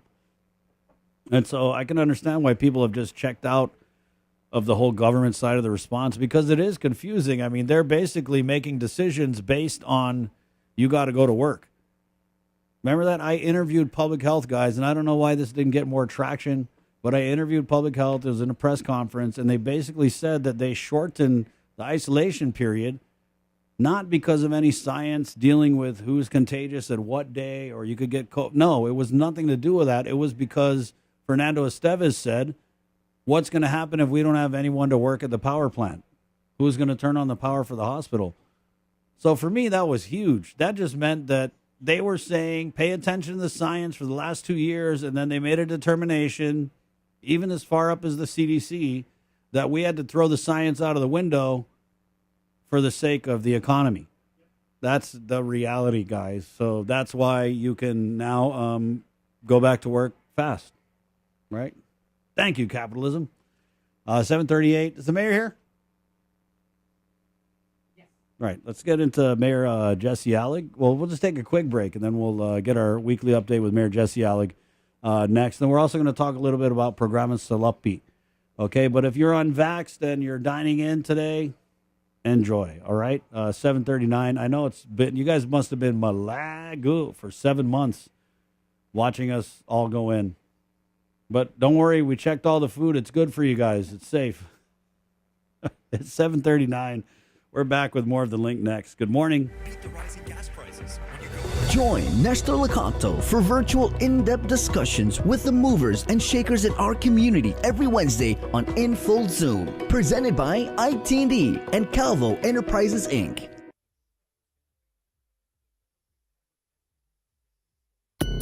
New Spicy Lovers Pizza from Pizza Hut. Hurts so good. With its spicy marinara and sliced red chilies. It's like a roundhouse kick to the taste buds. How's it looking? Don't be bashful with the fiery flakes now. I want it to be real spicy. I haven't started yet. Okay, I'm ready. The new Spicy Lovers Pizza. Get it while it's hot. You want respect? Red chilies get you respect. Knowing our Pizza's the Hut.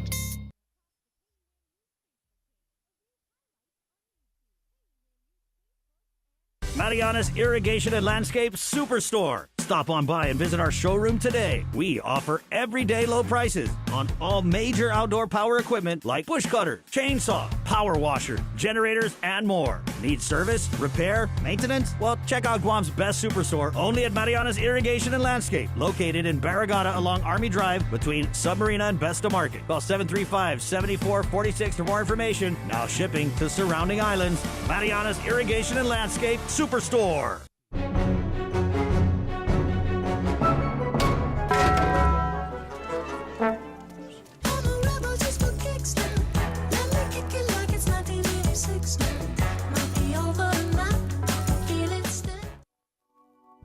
Hey, we did have some comments, guys. Let's go through the comments. Jamie Lynn, Marie Lazama, Malfunction Nation. Thank you. Like that. I'll put that on a t-shirt. Juan Bora says, re-election 101 relative to the governor lifting the restrictions on the unvaccinated. Margarita Cassinger comments, and only in Guam, I've been going into restaurants without masks to my regular eating places. A waitress seats me without questions. Crazy for people to think that masking to your table would make a difference. Rosemary comments, no haircuts, and yet the governor shows up at a press conference with a new hairstyle. You remember that? Yeah, that was funny. But she got it done at home. Remember, she had said, someone in the media had said, hey, what's up with your hairstyle? And she's like, I had a friend come to the house. Message was, do as I say, not as I do. Marcy Flores comments in here, it did not make any sense from the get-go. She's talking about the restrictions on the unvaxxed. I've always been opposed to the division of the vaccinated and the unvaccinated. To my point on previous shows, I had asked over and over for someone to answer why the surge, even with all the restrictions and the vaccine. During the surge, more vaccinated persons were hospitalized. We've gone over this with Dr. Lombard, and it might take you a little bit to process it, but there are more vaccinated people, and therefore there are going to be more people in the hospital. But if you look at the overall percentage, the percentage of unvaccinated people in the hospital is way higher because there are fewer unvaccinated people and there are more vaccinated people. Do you get that? Dr. Lombard had a cool chart that really just like dumbed it down for you guys to let them see it. And it's cool. It was like a big chart and it had all these dots, and it was like, this is the vaccinated people and this is the unvaccinated people. And the hospitalizations was kind of here in the middle. So, I mean, Marcy, if you get it, it's kind of like there are more vaccinated people, so there will be more. But the percentage of unvaccinated people in the hospital is way higher, even with the deaths. So the data does show that the vaccine, it does something. It just doesn't do what they said it was going to do, which is end the pandemic. Juan Bora, I got tested 2 days before they started limiting who can get tested in TJ. I never got my results. Yeah, I hear that a lot. John Bucat, used to be table for smoking, non-smoking. Now it's table for vaccinated and unvaccinated. What do you think? I mean, these businesses, it's up to them, really, how they want to do it, right? Yeah, so good morning. Lynn Barcinas. Hi, Lynn. Oh, you got a Facebook. She comments, up till now, The people from Chamorro Land Trust still don't have help with their infrastructure. So one of the main 3 W's is water, and still no help. Right. The restrictions were so degrading and divisive to those unvaccinated. It was all political. Science and data was manipulated to fit their agenda. This election will determine their action and performance. Or will it? I wonder, because if you look at the math, Dr. Lombard had said that there were only about 2,000 unvaccinated people. So, I mean, I don't think you can generalize and say all the unvaccinated people are going to vote the same way. But just the math of it, I don't think that's enough to, maybe that's what they kind of think is like, oh, that's not enough votes. I mean, it's definitely 2,000 votes. I'm pretty sure any candidate would like to have. 744. But, the real thing that I thought was interesting was that this mandate was lifted after about a week of Camacho Ada making the rounds. That they came out in their press conference, and that was what Governor Camacho said. He was saying that he was going to talk about ending these mandates. And the biggest one just got ended. So there you go. 744, Monday, February 28th. The timing, it is what it is. Mayor Jesse Alec, good morning. Good morning. Did you go out this weekend to any restaurant? I actually, so yesterday I wanted to go eat Korean by myself. But the Korean place I went to, the door was open, but they were actually closed because I think the owner was having some of her friends over. So I didn't get to. How about you? Did you go around? After Mass yesterday, we decided to check out a place, and I turned right around because the parking lot was full. Oh, it was full. Was this a brunch thing? Yeah, it was. Yeah, it was. But it was. We had to go and look for a smaller place or another place, and it was good though. At the second place, but the first place, I tell you, it was full. So wow, that's good. Yeah, we it's had good for business, right? It is, and I think that's one thing that, hopefully it will make an impact is these unvaccinated people. They've been saving their money for 7 months. Yeah. Yeah, that's right. There you go. I mean, Mayor, we're kind of like laughing about it, but it's a big deal. I mean, it's a big deal. Because I'm not unvaccinated, I can't relate, but I have a lot of friends who are unvaccinated, and I mean, they've carved a life anyway, regardless of where the governor, decided they can or can't eat, or where they can or can't go. My friends who are unvaccinated, they've been living their best life this whole time. But I have to say though that when you look at I know that there was reports on like financial disclosure reports, right, for elected officials, and how a lot of people had a little more money in previous years. Well, because we couldn't spend it, right? So you think about an average household. I think it's fair to say that it's possible, right? I mean, like you said, for 7 months they couldn't go out.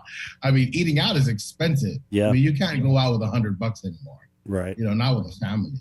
That's for sure. Yeah, I mean, even if you went to the regular diners, I don't think $100 is sufficient for an entire family. I went on a frozen yogurt date. It was just me and one other person, just two people, $20. Oh. Yeah, which is way. I mean, I'm not even, but I've gone with the kids and spent $20. So I don't know what went up. It's almost like the ounce of yogurt it's more expensive than the ounce of drugs nowadays. Oh man. I don't know about that. Yeah, you're right. It's true because drugs is not as expensive anymore. It's very cheap. Mayor, good morning, 747. So I just wanted to start. I know we asked about it a couple weeks ago, but what about the Liberation Day parade? Because I'm hearing things about, just rumors, little hints that we might have a full-on Liberation Day parade, but I know that you guys are always involved with that. So what have you heard, just between us girls? Just between us, I haven't heard anything. Come on, Mayor. No, I have not. As a matter of fact, it's been a thought to actually get something going larger than what we anticipated, but it has not actually been a full-on discussion, not on our end at least. We're taking a look at it. I think there's possibilities, and I've always said that we could do things a different way, and it's probably the time to do it now, because we couldn't do it the traditional way, because typically by now we've secured sponsors, right? We've secured a lot of money by now, and not everyone has that much money anymore. And then on top of that, we typically have the raffle, right? The Liberation Queen raffle, right? And that's usually rolling by now. And we certainly aren't doing that at this time. So as far as funding, I'm not sure how that's gonna roll. But Mayor, there's no like ARP Liberation Day parade funding that wasn't in the guidance. Yeah, well, but you know what? We could say because the last 2 years were affected, correct? Right. Yeah. So, I mean, there's always there's more than one way to skin a cat. Right. Yeah, but Mayor, I mean, it's February. Well, it's March, and like you said, usually by this time, you guys have a whole bunch of things secured. Yeah, but it's just not on top of it's not the top priority, right? So it just kind of, every time I bring it up at our meetings, you just look at all the faces. Nobody wants to say, "Oh, here, I'm ready to go." Right. They just kind of like stare at you, right, until it's done, and they're like, "Rafael, what are we gonna do?" But yeah, no one really wants to go full on, right? Simply because it's when you don't get full on support from everywhere, right? And you just need everyone's support, and it's not just the governor's support. It's not just the government officials' support. It's financial support, right? And then it's also the will of the people. What do the people want? And if this is something that they want, then we should pursue it. So that's really what we're actively discerning. So we'll see. Hopefully, we'll know in the next couple of weeks how that's gonna go, how that's gonna turn. What's the status with the ARP funds and you guys getting the money? Well, it's still the same. I'll let you know once everyone's received their $100,000 and their $46,000, and how that's definitely what everyone's waiting for. As far as the vehicles, that's all being worked on by our main office and DPW, because all that it's not going to the 19 villages. It's just going to be procured by DPW. So that's actually, it's active. That part is active, but as far as the cash itself, that has not yet been drawn down by the villages. But as soon as that happens, I'll let you know. But so, one thing that I did want to share with you that I mentioned earlier was this Bill 156 that we've been toiling with. And 156 is really it's a bill conveniently introduced by Senator Ada, but it was introduced almost a year ago, I think. This is the nuisance bill, right? And so this nuisance, yeah. This bill would give the mayors the authority to kind of like label things a nuisance. Like, give us an example if you could, Mayor. One of the things that we get a call all the time is, my neighbor's playing loud music and it says past midnight. Right. Well, you know what? We can't, even if you call the police, the cops are going to come over and say, well, they're just going to kindly remind the neighbor that it's past midnight. But there's no other authority, right? You can't give them a citation for no violation. And so those types of things are included in this bill. What about the abandoned vehicle that's parked in front of my house that doesn't belong to me, right? So there you go. That's a nuisance. Wow. And nobody can remove it because it's owned by somebody. Right. And so now, and that's what the Attorney General is saying to us is, well, now you can't just remove any of those vehicles on easement because it's not yours and you need permission to move it. And so if, we can cite the owner now, I mean, if 156 is passed, but I see where some of my colleagues have a problem with it because it just gives us more work, right? The onus again becomes ours when we go over and we say, okay, Chris Barnett, you didn't move your car. We've asked you 10 times to move your car. Yeah. Here's a citation. And then, you can always take us to court. Yeah, it does put you on. It's just another layer. It's just more work, right? So, I mean, Mayor, there in this bill, because I haven't seen it, are there instances of is there something about, playing loud music after midnight or, the abandoned vehicle or, a dog? No, it's very broad. Wow. It's very broad. Wow. Yeah, it's broad. But then, it's in concert with other agencies like EPA, Public Health, all those agencies that we assume have authority over this. And but they don't. And that's where we have a problem, most of us, really, because our residents call us and say, hey, can you help us? But we can only go over there and say, hey, Chris, can you lower down your music? Or, hey, Chris, can you move your car?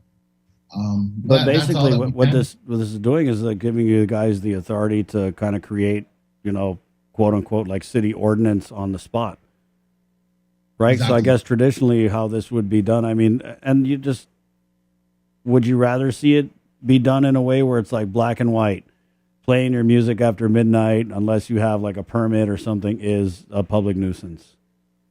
Oh, I would. Actually, we all would. But we're not at that point. I mean, it's 156 that we think can cover a lot, a large area of our responsibility. And that includes trash. Because when you take a look at what we can actually give citations for, it's not all types of trash. You'd have to really, be careful with how we do that. And so, there's a lot of stuff. And then it doesn't even include, perhaps, Chris, you have a structure on your property that's falling, and it's clear that the tin roof is falling, and you're not moving it, and it's going to harm your neighbor's other tin roof because you're at the ranch, and so can we come in and say, no, we can't tell you what to do on your property, but can we let you know that, hey, it's a nuisance and that, you're going to harm your neighbor's property? Everything all within reason, for sure. Did you bring up these concerns to Senator Tony Atta? Oh, yeah, we did, actually. We brought this up to him to see how we could, together with the abandoned vehicle, that's a Bill 155. And so the Mayor's Council unanimously approved to support Bill 155, and that had a public hearing. But we feel that 155 and 156 work in tandem with each other, because it's kind of, helps us to 156, which declares the property or declares something a nuisance, kind of helps us with 155 as well in removing the abandoned vehicles, because that's where our bigger issues lie. What's the status with the road repairs, the village road repairs? Well, they're ongoing. As a matter of fact, they're in Hoggett right now. Hoggett is Hoggett is getting paved. We should bring on the Hoggett mayor sometime to talk about his new roads. Maybe by next week. Next week you'll have new roads. That doesn't mean that drag racing is okay, guys. Yeah. I know they get a new road in the south. The first thing you want to do is let's peel out on it. Yeah. The one thing that I don't hear a lot about, which I think is so cool, is your latest podcast, or with Polly Eric, Electness Polly. Thank you, Mayor. And, hey, I think that's great. I think we need to tell everyone in the village to listen to it, because the first one I couldn't stop laughing about it. About Chad. I think that has everything to do with the village, because we hear about. So if you haven't heard it or you haven't listened to it, you should check it out. Yeah. And I must say that the second one about the nyinge, oh my gosh. Who didn't have an auntie or a grandma that wanted to kiss you even if you stunk? Right. Yeah. Yep. Right? That was fun. Thank you, Mayor. Thank you for that plug. Guys, he's talking about the latest episode of Electness Polly. It's Father Eric Forbes. It's his podcast, but then he asked me to be on it to kind of so he's not just in a room talking by himself. So that's why I'm on it, and it's great. We're really excited for the next episode. Well, I think you complement each other, right? Yeah. You have the religious and the, I don't know. Easy, Mayor, easy. Yeah, let's just go secular. That's good. Yeah. Hey, well, you have a good week. Oh, I guess we're done here. Well, thank you, Mayor. Okay. You figured out a good way to get out of these interviews. Just a compliment, end with a compliment. Got it. Thank you, Mayor. There you go, Mayor Jesse Alec. Always a good time with Mayor Jesse Alec. And yeah, I think we will ask Mayor Kev of Hoggett to come on. And, we always try and get a lot of the mayors on, just to kind of tell you what's going on in your neck of the jungle. 7:58. We did have some more comments in here, guys, on our Facebook Live feed. Thank you again for joining us. Chris Cave comments in here. This is relative to what I was talking about with Governor Camacho, right, and the comments that he had made about lifting the mandates. Chris Cave comments, that's what I was saying, trying to beat the punch. Frank the Crank, thanks, Frank, for watching this morning. We need to brush up on our restaurant basic ethics. It's been too long. Yeah, like there's a thing, if you can leave a tip, and usually it's 15%. Okay, it went up, guys. It used to be 10, but it's 15. You can do 20 if you really like the service, or you can just go off the scale and leave as much or as little as you want. Who else we got here? Good morning. Bobby Alvarez comments in here. Guam fared very well during the pandemic. Our hospitals were never inundated like the U.S. mainland hospitals were. Guam did good, and you're getting your taxes back 30 days after filing. Better than any Republican administration in the last 19 years. Okay. Well, thank you. It's 7:58. Let's take a quick break, sir, and we'll come back. Guys, again, 671-637-0094. Our 8 o'clock newscast is coming up. We're going to go to the NMI with Tomas Maglotnia. We have work week weather with Landon Idolette of the National Weather Service. And also, we have Senator Joanne Brown, who's coming in this morning. There's a bunch of stuff that I wanted to talk with her about, including the gubernatorial election. I'm very interested to hear what she has to say about that.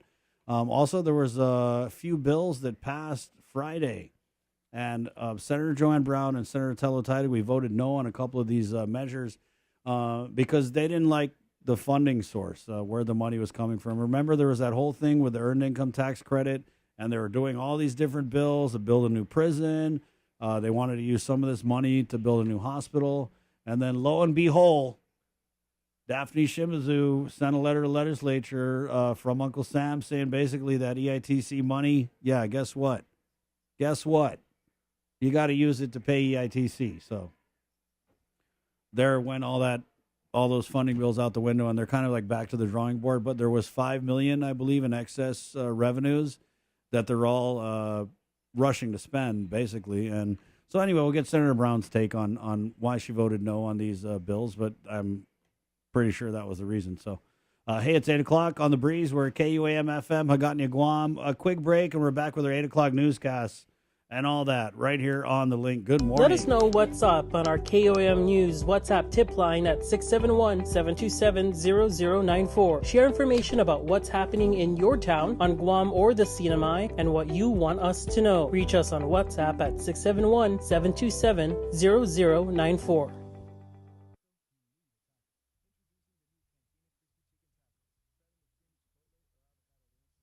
Watch Mariana's artists, activists, and visionaries and their quest to protect, preserve, and promote Archimoto culture on the Culture Club, a weekly feature on KUAM News digital platforms and the KUAM News Weekend Edition. Brought to you by Hanam, the freshest bottled water made in Guam.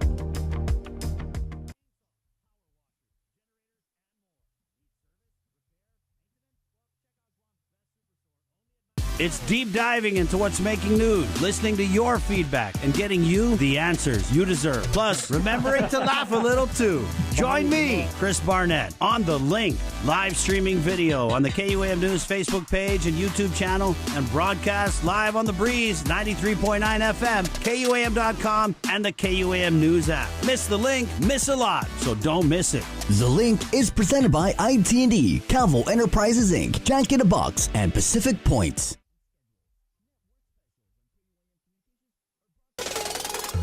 KUAM Communication is your go-to source for the biggest national and international sports events. Check out KUAM TV8 and KUAM TV11 for the biggest sports specials, championships, and events from every court, track, field, and playing ground. We're bringing you all the action and excitement. Brought to you locally by Mariana's Irrigation and Landscape and Docomo Pacific. I outgrew my circus days. I just love the east side ways. I don't want to go to town. I don't like to drive so far.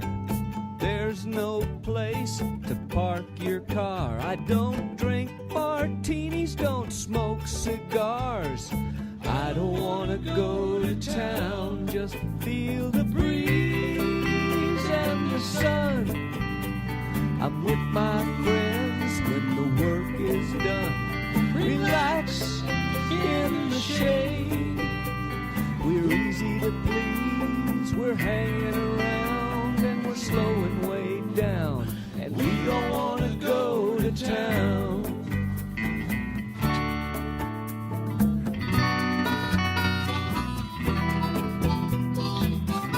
Good morning. Yeah, I didn't get to go around this weekend too much. But according to what the mayor said, it was pretty packed. That's good, man. Good. Spend your money. Boost the economy. Boost the economy. It's 8:03. So we're talking so far this morning about the lifting of the mandates on the unvaccinated. Right, and the governor had said in her video message that I played for you guys that this is the only restriction that is going to be lifted at this time. What other restrictions are in place? The gathering limit, right? What is it? I don't even know what it is. I should know that. Well, there's still a limit, basically, is the point, right? And so when people talk about opening up the island, I know some of you guys might be, well, what are they talking about? We can already do whatever we want. Well, you can't, like I said, you can't attend a large-scale event, right? Like, let's say, an election rally. Oh, my God, there you go. We need to lift the social gathering limit so that you guys can have your election rallies on the Camacho Ada side and on the Leon Guerrero Tenorio side. So I bet that'll be the next restriction to go. It's 8:04. The other big thing that happened kind of last week was, and this was again, we made the joke that Camacho Ada should have a press conference every day because this was announced actually before their press conference started. There was a little note sent out, and then after it, the governor had come out with this message, basically telling us that they're going to reinstate Programen Salapi. And I'm going to play this video message. We'll talk just a little bit about this before we get to our news. Good morning. Half a day. With each new variant, our people have been tried and tested. Still, we overcome. In the past few months, our island experienced as many as 850 positive cases in a single day and as many as 70 COVID admissions at our hospitals. That is no longer the situation today. In addition to reporting fewer new cases, I am encouraged by hospital officials who have reported that COVID admissions have remained at a manageable level. And while we have not been given the all clear from the ongoing Omicron surge, our latest data is very promising. This is because of you, your family, and our collective commitment to stopping this virus. You've worn your mask, washed your hands, and watched your distance. More importantly, thousands of you rolled up your sleeves to get vaccinated and boosted. Over 95% of our eligible population is vaccinated and over 52% are boosted. These are some of the highest rates in the nation. Now, with the concurrence of our public health officials, our physicians advisory group, and our surgeon cell, we are beginning a strategic and gradual lifting of restrictions. Effective at 6 a.m. Saturday, February 26, 2022, you will no longer have to provide proof of vaccination to enter a covered establishment. That means you can enter a restaurant or bar, the gym or theater. With their message basically saying they feel you guys' pain. Here's 300 bones. We're going to get $300, sir. Well, I don't know. We don't know who's going to get it. And that's what we were talking about last week briefly. What's the eligibility for this, right? Because last time I checked, we're all paying that outrageous price of gas. Dude, I put 20 in the vehicle the other day, and I swear to God, the pump laughed at me. I swear to God. And so we should be anticipating something in a couple weeks. They basically passed it on down to DOA, so now DOA is going to come up with we don't know what the eligibility is. We just don't. But with a lot of these programs, like I talked about, with the federal stimulus, we all got one, right? As long as you didn't make above a certain crazy amount of money, then we all got that stimulus. And then there were discussions with, I think it was Senator Moylan, some of the other senators. They wanted the governor to give everybody, and I mean everyone, a $500 cash card that could only be spent on Guam. Remember, they wanted to make it so that you couldn't order on the internet. You don't want to do that anyway. It's just going to get stuck in Richmond. But there was that. But with the RISE Act and, again, with the Programen Salapi, the eligibility is very limited. And there was an argument made by people who are not on the food stamps or the welfare or whatever, that a lot of these people in the lower economic bracket are getting most of the assistance. Well, I would just say, yeah, that's because they need it the most, right? I mean, in a normal world. But this ain't no normal world. It's an emergency. It's continuing to be an emergency. And so in an emergency, what you have is unique conditions that make other people suffer too. People who aren't getting food stamps, who aren't getting welfare, who aren't, eligible. And that's the thing is you hear about a lot of these programs is I know people who I know they're having a hard time paying their bills. I know it, but they don't qualify, right? And you can tell how great the need is by the number of people who are applying for these programs. And for the homeowners assistance program, they had a ton of people apply. Same thing with the emergency rental assistance. And so for this Programa Salapi, I know we talked about it last week. I did get a comment on my social media that I wanted to share with you guys. This is an older person who follows me. Is actually on Twitter, guys. I have a Twitter at Malfunction. We're on Twitter live this morning, by the way, for my woke fam. What's up? Chris, I'm all for helping put food on the table for people in need. Lou's plan, the governor's plan to hand out $300 for people in need to buy gas could be very wasteful if not done right. Only people in need who are working or actively looking for employment should get the $300. All the rest should be encouraged to take the bus. Am I wrong on this point? I know speaking out loud about denying people money can be dicey. Well, that's why I'm not saying your name, person. Yeah, I mean, it's just as a $300 freebie for everybody. If it is, then let's just call it that. But we don't even know. It's a little early to discuss the eligibility. But could you use $300? It's $100 a month for 3 months. I saw a Facebook comment. Someone had commented something like, "Oh, well, after 3 months, what, the price of gas is going to go down?" Well, no, it's not. But again, the governor and her people stuck their finger in the air and they were like, "Hey, I guess people need money for gas. Let's go and give them money." I mean, we can't sit here. I mean, we can. It's a free island.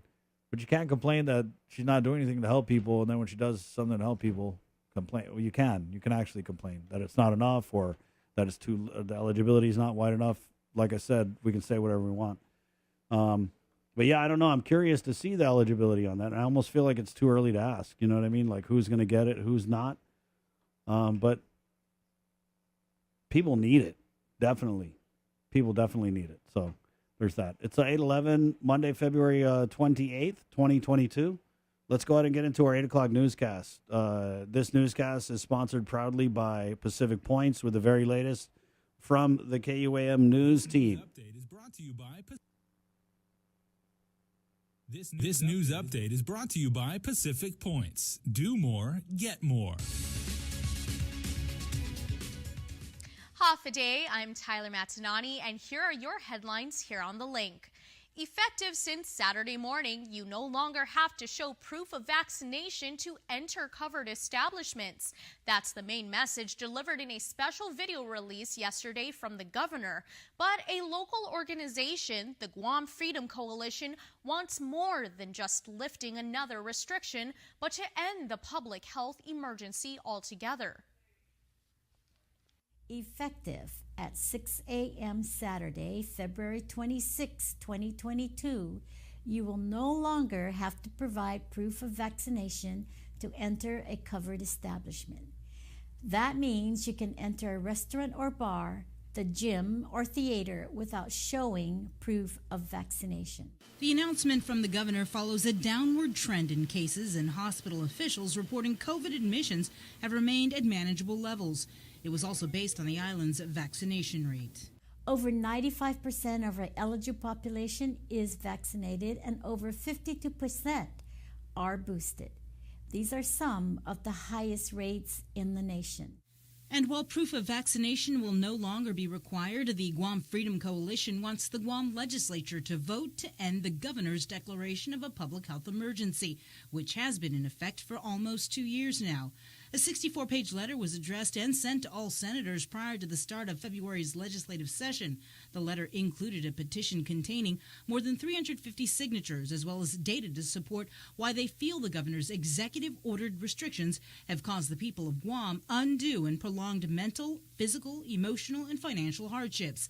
The Guam Freedom Coalition maintains, quote, "It's time we move forward on the path to recovery, on the path to normalcy, and brighter future for our beautiful island." Late Friday, the governor, through an executive order, extended the public health emergency for another 30 days. It now expires on April 2nd. If we sustain our downward trend, we can look forward to returning gradually and safely to our way of life. Reporting for KUAM, I'm Sabrina Salas, Matanani. Island residents are encouraged not to let their guard down. Wear your mask, wash your hands, and watch your distance. A killer remains on the loose and has the community on the edge, as it's been 28 days since human remains were discovered in a trash fire in Chalampago. KUAM's Hannah Devonzo has this report.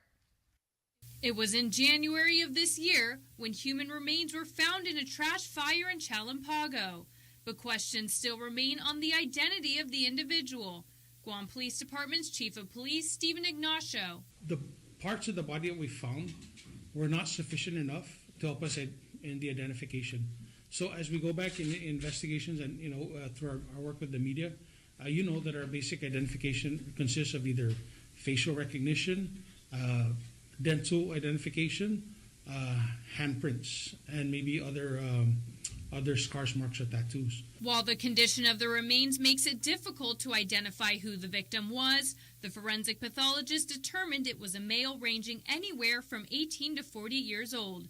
It was also discovered he had 2 tattoos. The first is strength, respect, loyalty, was in an inverted arch position on the upper front torso.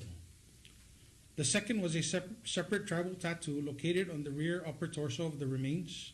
According to Chief Ignacio, there's reasons to believe the victim was not killed at the site in Chalampago, but was later dumped there. We believe that the body was fairly new. It was not in a state of decomposition to say that much. Investigators are relying on the community to come forward if they recognize the tattoos or if they know of any missing person or overdue family member to contact GPD at 671-475-8615. You may also send an anonymous tip to GuamCrimeStoppers.com. Hannah Devonzo for KUAM News. During Friday's press conference, Chief of Police Steve Ignacio hinted about a new task force that was formed within Police Department. Although he was not specific, he did mention they were busy investigating a recent uptick in robberies. I did form a new task force this week. It's a Community Crimes Task Force. And they're working together with the Criminal Investigation Division. And next week they'll be working on some of the things that really do affect our community as well.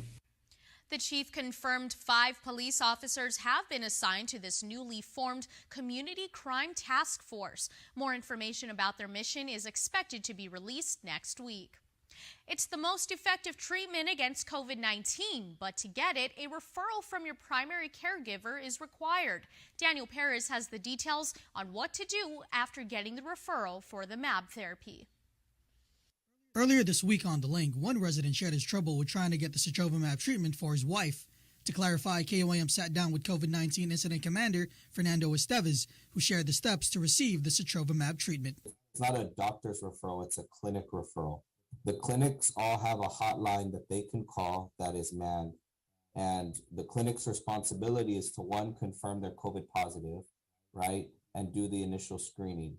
And then the clinic can call the number. They're provided the available appointment times, and then they're supposed to tell the patient when to show up. Estevez added once the clinic calls the MAB center, they will be tracking and waiting for the patient to arrive to receive treatment. It's important that they show up on time. Otherwise, if we just had it walk in, you'd have 20 to 30 people just sitting there waiting in their car for hours until an available spot opens up. We don't want that. We want it to be clean and organized. Public Health acknowledged some residents are having trouble contacting their healthcare providers regarding the MAB therapy, and to fix this, a public number for the MAB site will be released. Just like we did with Regenco, that people who need the treatment, let's say they tested at Tiedzin or elsewhere, they can't get in to see a doctor or get the clinic to do the screening and scheduling for them, then they can call this number. They can get screened over the phone and they can be scheduled through that number as well. Public Health is looking to push out the public number for the MAB screening by tonight. Guam currently has 48 doses of sotrovimab left, with 190 more coming. Once sotrovimab runs out, Public Health will start using the 190 doses of bebtelovimab that just arrived. This treatment is like sotrovimab, but less effective. Daniel Perez reporting for KUAM News. The price of gas continues to soar with no signs of letting up. Speaker Therese Terlahi has introduced a pair of measures meant to help ease the blow. One of the bills would repeal the most recent 4-cent per gallon increase in the liquid fuels tax imposed in 2017. A second bill will eliminate the LFT altogether. Terlahi says every little bit helps. As you know, the cost of living has really skyrocketed. And I haven't seen any indication that will be going down anytime soon. So I'm hoping that this is going to really go further than just even the price of gas, that this money that families are able to save will be able to cover some of their other expenses that are really, really critical at this time. The governor this week also announced plans to revive the Programan Salapi program, which will provide up to $300 to low-income families to further help address rising costs, including gas. Global fuel prices have soared due to a variety of factors, including the recent turmoil between Russia and Ukraine. Citing a growing need for more affordable housing for Guam's aging population, Senator Tello Taitagui has introduced legislation that would provide tax incentives for developers of elderly housing facilities. Taitagui says there's already a shortage of assisted living and nursing care accommodations and will get even worse as the baby boomer generation continues to age. She adds that parents can't always count on their children or extended family to take care of them. But these parents don't want to leave. This is their home. This is the only home. And they want to live and pass away where they feel comfortable. And on the second hand, the children have built a life, have a family. Their children are there and living with their families. So it makes it difficult. But we need a facility to be able to accommodate our aging population. Taitagui calls her bill the Group Use Manumco Accommodations, or GUMA. Out of GURA's 750 affordable public housing units, only 82 are set aside for the elderly. GURA has another 49 elderly units spread out across the island for a total of just 131. She says developers who build or convert existing buildings for affordable elderly housing accommodations may also apply for a proposed special qualifying certificate program. James Bernard Adamofnis has entered into a plea agreement admitting to all allegations involving his role in a scheme to bring drugs into Guam between April through June of 2021. According to court documents, he conspired with Andrew Manabusin and former DOC officer and former police officer Jose Ananich. The case involves more than 3,600 grams of meth. Manabusin pleaded not guilty for his role and is scheduled to appear in the district court in April for a status hearing. Ananich made an initial appearance in court last June, but his case has been sealed since then. Mofnis, in the meantime, is scheduled to be sentenced on May 26th. His plea agreement was sealed. Over in the CNMI, a Senate Joint Committee met for the first time to adopt the Senate impeachment rules for the trial of Governor Ralph Torres. But, as Tomas Manglona reports, those rules remain a secret. The Joint Senate Committee convened for the first time to discuss Governor Ralph Torres' impeachment Friday morning. 5 members voted yes on the adoption of Senate impeachment rules. This Senate impeachment rules is hereby adopted.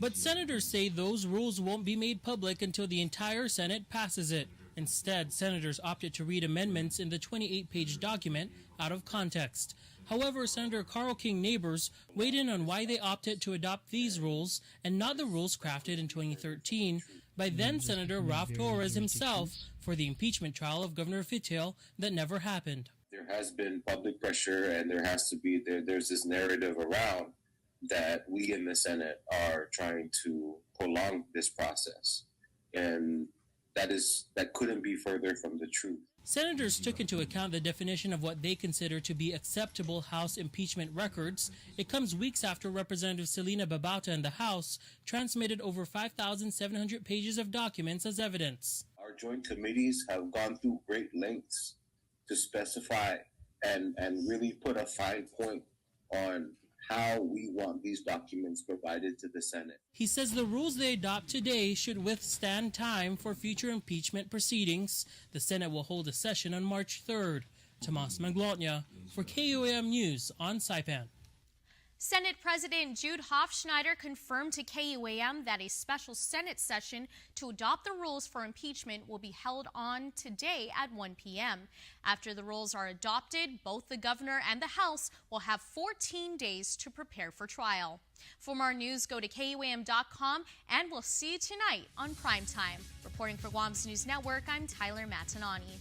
This news update is brought to you by Pacific Points. Do more, get more. Thank you very much, Ty. Let's head into the KUAM News Link Zoom room where it is Monday, where we do work week weather. Brought to you by Docomo Pacific with Landon Ilett of the National Weather Service. Good morning, Landon. Good morning. How are you all doing this morning? We're doing pretty good. I know that when you came on last week, it was on a Tuesday because of the holiday, but you had said it was going to be very droughty. I don't even know if that's the right word. Yeah, definitely droughty, and we had some showers over the weekend on Saturday. That was our wet day for the week, and that was actually the wettest day for the month. And so that was our little bit of a relief, but not too much to be spoken of. But the dry conditions are here again for much of this week ahead of us. We do have a few spotty showers out there, but nothing much other than that until probably the second week in March, and I'll get into that a little bit later. So I'm going to turn my screen around right quick, and let me flip to another picture. There we go. This is our water vapor imagery showing the atmospheric moisture in our region. The yellows are super dry air, and the blues are the wetter, more moist atmospheric layer. So it's very dry out there across our region, and really the deep tropical moisture is well to our south, and where you see the whites down there, that is the heavy showers and thunderstorms, deep convection that's ever much present across the deep tropics between the equator and 5 north latitude. On the radar, nothing much to speak of. Again, just some spotty showers. You see the butterfly effect on the radar. That's indicative of these strong winds out over the open waters, getting that sea spray in the air. We have those spotty showers moving in from the east-northeast, and really they're not going to get much more than just the surface lightly wet, and then it's going to move off and then dry out pretty rapidly, and nothing much behind it. We did see a couple of streaks of lightning in the satellite well to our east. That's right about 150. Are we going to see any thunderstorms across our region?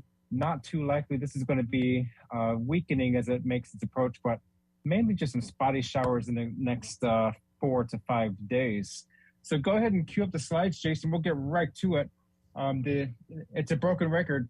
Hazardous season surf across the region. 'Tis the season. So we are at February 28th, the last day of the second month of the year.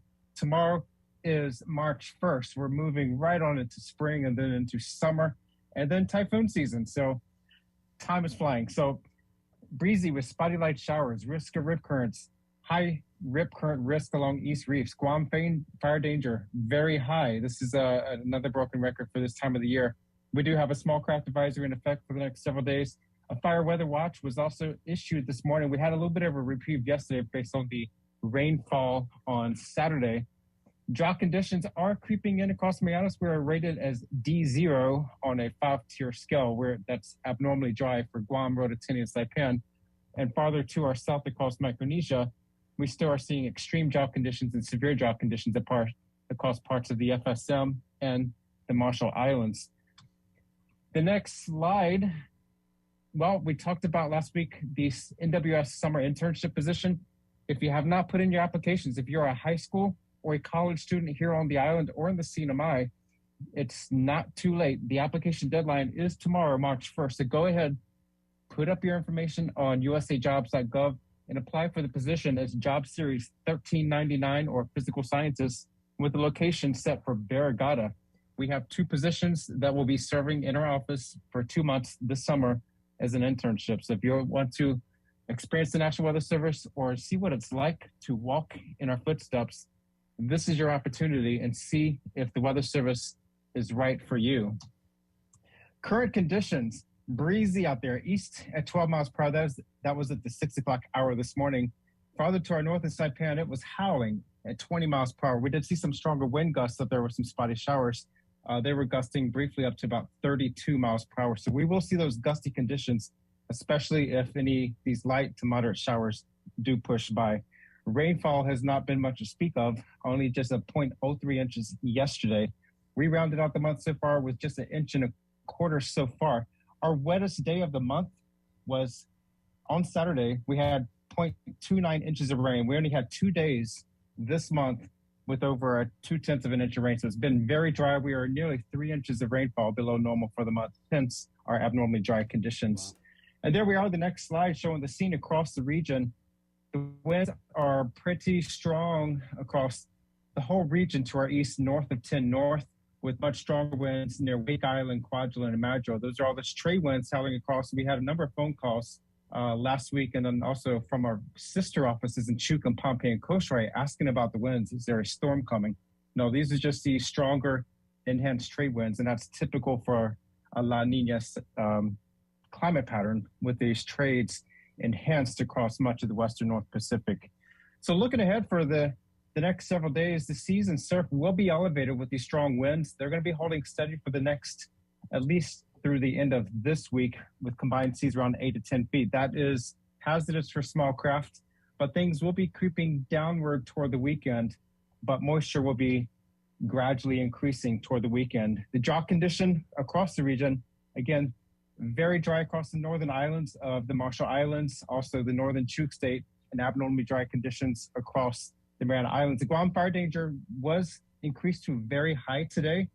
The rainfall did give us a little bit of a break on Saturday for Sunday, but those conditions are going to be creeping upward in the coming days. So again, not the best time to be doing any kind of burning outside. So hold off on your fires for now. And for the week ahead, not a bad week, mostly sunny today with isolated light showers, but breezy east winds 20 to 25 miles per hour. Midweek will be variably cloudy between partly to mostly sunny conditions with isolated showers. Again, the winds will stick up there through midweek, but gradually decrease a little bit towards the week. And we could see a bump of moisture Saturday and Sunday from the southeast with a weak disturbance pushing through the region. But again, the second week of March, we could see more tropical moisture billowing up from the deeper tropics from our south. So watch out for that. Not so much a disturbance or anything organized, but we could see more showers and thunderstorm potential in the second week of March. So otherwise, enjoy the week out there. Beautiful weather abounds. Landon, thank you very much. So last day for applications for that internship is when again? That's March 1st. So go ahead. Don't wait till tomorrow because the USA Jobs application process is a very long and tedious one. That's why I don't like putting out applications for jobs. So go ahead and get your resume together, fill out an account on usajobs.gov, and look for that job series 1399 or Physical Scientist for Barrigada, Guam. And we hope to see somebody here locally in our office. Thank you very much, Landon. Absolutely. Appreciate it. There you go. Landon Iletta, the National Weather Service, always on point with that. And I remember it was raining Saturday, and I was thinking about when we did weather last week, Landon, and I was like, he said there was only going to be 1 inch of rain. And so what was it? It was way lower than 1 inch, right? 0.29 or something? Way lower than an inch. Right, yeah. It seemed like a lot, though, because it was hard and fast. That's exactly it. Yep. Yeah, that's it. Okay, my friend. There you go, Landon Iletta. Hey, it's brought to you by Docomo Pacific. They're here to help with the Affordable Connectivity Program, helping you connect to things that matter most with $30 off select internet plans. Head over to Docomo Pacific's Tamuning HQ to see if you qualify. Qualifying households can get a free router with an additional $45 off for a limited time only. Visit Docomo Pacific and ask about ACP today. Docomo Pacific, better together. All right, Tomas Manglotnia, good morning. Good morning, Chris. Great to be back with you. in the Yeah, studio. so glad to have you here. So how it works is he's our regional correspondent, covering all things NMI, and then he flies out to the NMI on a plane. Yes, that's how you get there. Yeah, not on a glidey, nothing like that. The inter-island ferry has yet to be reestablished, so Not we're, yet. We're waiting for There that. ought to be some ARP funding for that kind of thing. You There know ought what to I mean? be. Everyone says I that. swear to Everyone God. wants their piece of the pie. But some huge news. Recapping the trip to Tinian with the major military developments there happening as tensions rise in the region. The slaughterhouse that they're trying to rekindle the cattle industry there, and then also a story of an astrophotographer in Tinian who's going to be sending us photos every now and then of what it looks like from the island. But Chris, wanted to shift gears just a little bit. Today's a big day in terms of CNMI politics. The Senate over in Saipan is going to be convening at 1:30 p.m.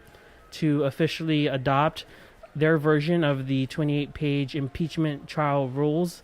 This has become highly contentious. Late last night, the CNMI House Speaker, Edmund Villagomez, released his statement saying that the impeachment rules are troubling to him. He says the people of our Commonwealth have the right to have us conduct a fair trial.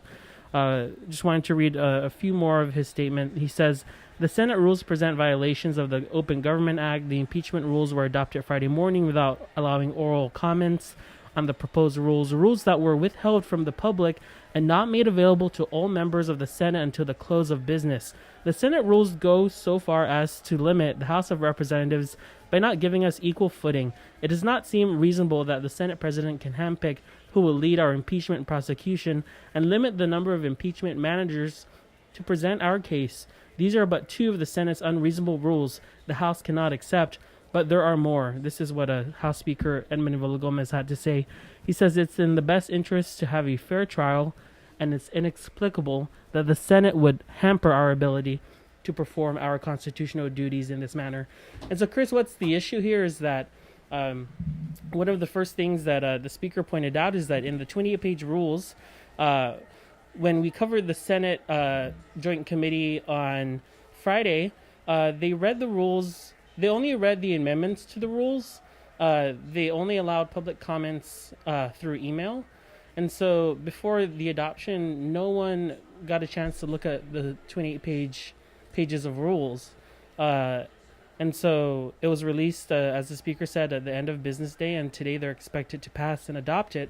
But one of the interesting things in the rules is that it puts... it limits the who can represent the House essentially as the impeachment managers or the prosecutors. So the first is it says that the House Speaker who approved the investigation is going to be the House prosecutor. If he or she is not able to do that, then it becomes the impeachment committee chair, who's B.J. Atchao, Representative B.J. Atchao. And then if they're not able to do that, then the Senate President gets to handpick who the House prosecutor will be. And in addition to that, the Senate President designated himself as the presiding officer over the trial. And of course, this is significant, as we've reported, because the Senate President issued a letter to the judiciary asking judges and justices to preside over the impeachment trial, as it is done in the United States Capitol. But the justices and judges refuse. They all recuse themselves from hearing that. And so we got a chance to speak with the chair of the Joint Committee, Francisco Cruz, fresh after the rules were adopted in that committee. And we also learned that the Senate hired a special attorney to guide them through this impeachment trial process. So here's that interview. Actually, I can, in regards to the rules, we only adopt the rules on committee level. I cannot step further until before the full members of the Senate pass it on our next session. But I cannot say whether or not everyone will agree to this. That's why we have to present this to the full Senate members in our next session that the President called, so that we can pass it. Right now, with consensus of the Joint Committee members that we adopt on a committee level for recommendation to pass on our next session. And can you confirm the legal counsel, Mr. Dulett, I think? Is that his name? The special legal counsel. Yes. Yeah, Was he brought on specifically for this? Yeah, that's the special legal counsel for this impeachment process. Okay. Do you know when he was hired? Or when he was brought on? When was he brought on? I'm not really sure he was hired by the president, but it was last week, I believe. The exact day that he was hired, I cannot tell you. I have to, find out from the president. But yeah, he was hired last week. And can you just give us a gist of what the rules are? I know we're waiting for the copy to be filed, but what are the main takeaways of the rules that you've adopted today? I cannot elaborate further on this because this is a joint committee meeting between the JGL and the EAGI, and I cannot comment at this point until the consensus of both committee, then and also after we pass before the full Senate members with the rules. But at this point, I cannot comment further on that. All right. And when is the Senate going to meet? Is March 4th, right? I think March 3rd, no? That will be the call of the president for the session, and this committee recommendation on the impeachment rules will be on that calendar. All right. And can you clarify the role of the committee moving forward? Once the Senate approves the final version of the rules, what will the committee do after that? Is it essentially over? Once we pass before the full Senate members on the next session, then that's when the proceedings of the like we mentioned earlier, that we table the impeachment resolution from the House because we haven't passed the resolution. So we have to pass the resolution, the impeachment rules of the Senate in order for us to entertain the House resolution. Is there a chance that the House resolution might not be passed? Is there what? Is there a chance the House resolution might not be passed in regards to the impeachment? No, I cannot comment. Okay. All right. Thank you so much. Thank you.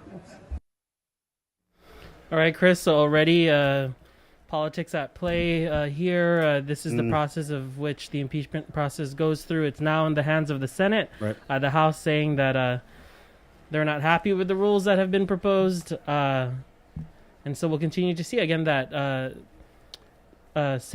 special Senate session is going to be streamed at 1:30 p.m., which will see for the first time the full Senate body deliberate on the impeachment. This is going to be their first meeting since the impeachment happened in January. So okay, is that streamed or? Yeah, that will be streamed, and we can share the link. Thank you, Tomas. Thanks, Chris. There you go. Well, what do you know? Politicians getting political. I think I've seen it all. 841, Tomas Manglotnia, always covering regional things, NMI. Thank you so much for what did you get? The hot pepper, Tinian hot pepper, the world famous Tinian hot pepper. Thank you so much. And Go the hide hot that. pepper festival is rescheduled to March 11, I believe. So March there's 11. still a chance to get there if you want to. Okay, right on. So I won't be there, but you can get there. Oh, I thought our tickets were booked. No, it wasn't. Okay. No. And they're going to actually have a ferry from Saipan too. So if you want to get to Saipan and then take the ferry to Tinian, you can do that. Wow, I actually never ridden the ferry. I've been in Tinian once. Yeah, it was me awesome. neither. Yeah. So why has it been down? It's just there hasn't been a lot of travel during the pandemic? Yeah, they're trying to bring it back. Yeah, we're going to been waiting for developments on that, but recently the mayor went to the States to take a look at it, and I think they're going to be putting out that bid soon to bring the ferry back. So that's all the details I have now, but exciting stuff. Yeah. Wow, that is. Oh, thank you, Tomas. Good job. Thanks. There you go, Tomas Manglotnia, the KUAM news team, regional news. Let's head right into the KUAM news link Zoom room. Actually, sir, let's take a quick break, and we'll get to Senator Joanne Brown next, right here on the link. Again, our 8 o'clock newscast brought to you by Pacific Points. Good morning. It's deep diving into what's making news, listening to your feedback, and getting you the answers you deserve. Plus, remembering to laugh a little, too. Join me, Chris Barnett, on the link, live streaming video on the KUAM News Facebook page and YouTube channel, and broadcast live on the Breeze 93.9 FM, KUAM.com, and the KUAM News app. Miss the link, miss a lot, so don't miss it. The Link is presented by IT&D, Calvo Enterprises Inc., Jack in a Box, and Pacific Points. Say hello to the first Hawaiian Bank mobile app. Want a better look at your spending? With Money Map, you can automatically create budgets and manage where your money is going. Know when you have a green light or when it's time to slow down. Maybe cook more meals at home this week. Set your goals, track your progress, and find your way to exactly where you want to be with Money Map from the First Hawaiian Bank mobile app. It all starts with yes. Taco Bell is so good and so cheap. I know, right? I wonder why. What if they know we're broke? What if they're trying to be the good guys? Ah. Thanks, Taco Bell! New Spicy Lovers Pizza from Pizza Hut. Hurts so good. With its spicy marinara and sliced red chilies. It's like a roundhouse kick to the taste buds. How's it looking? Don't be bashful with the fiery flakes now. I want it to be real spicy. I haven't started yet. Okay, I'm ready. The new Spicy Lovers Pizza. Get it while it's hot. You want respect? Red chilies get you respect. Knowing our pizza's the Hut. GU Self-Storage, conveniently located near the Harmon McDonald's. We offer affordable rates, online payments, and auto bill pay for your convenience. Plus gate access daily from 6 a.m. to 9 p.m. Call us today at 648-7867 for more information. Get the job done the right way by getting the right stuff at East West Rental Center. With years of experience helping builders, we definitely got what you need. Call 646-1463 or visit us in Upper Tumon. Open Monday to Saturday from 7 a.m. to 5 p.m. and on Sundays from 8 a.m. to 5 p.m.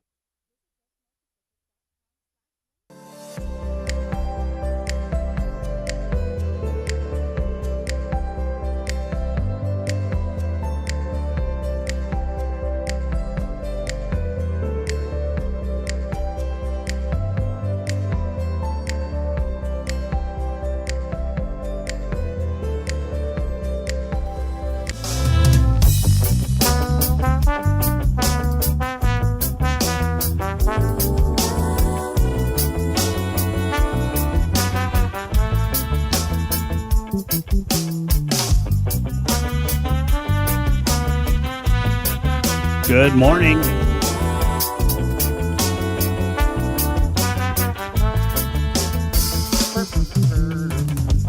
It's up to you what you wanna do in this lonely. We did have some comments. Of course we did. Of course we had some comments here. Margarita comments in here. $50 to fill my Jeep. We're talking about this $300 Programan Salapi program. Remember that we don't know anything about the eligibility, who's going to get it.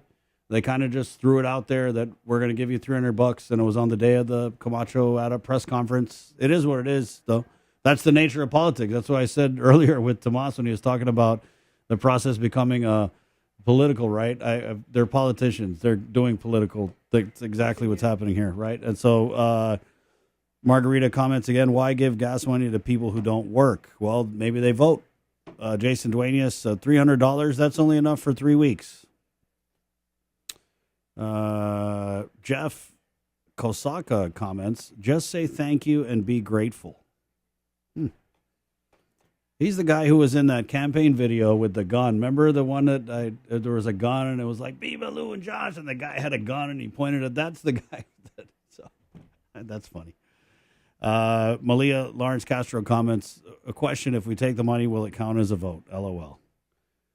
Okay. So, yeah, there's your thoughts on that, guys. Rosemary LaGuardia comments in here. $300 was passed out 2 years ago. Prices have gone up since then, so it would make better sense to raise that amount. Even the all rise was more. Claire comments, rising gas, power markets, empty shelf with outrageous prices on available stock. Who is saving? She also comments in GDOE SNAP program definitely helped families. Amen. That was a tremendous help for my family, and they're doing it again. I know Izzy's tracking this thing with the GDOE, the pandemic electronic benefits transfer cards. Yeah, that was a huge help.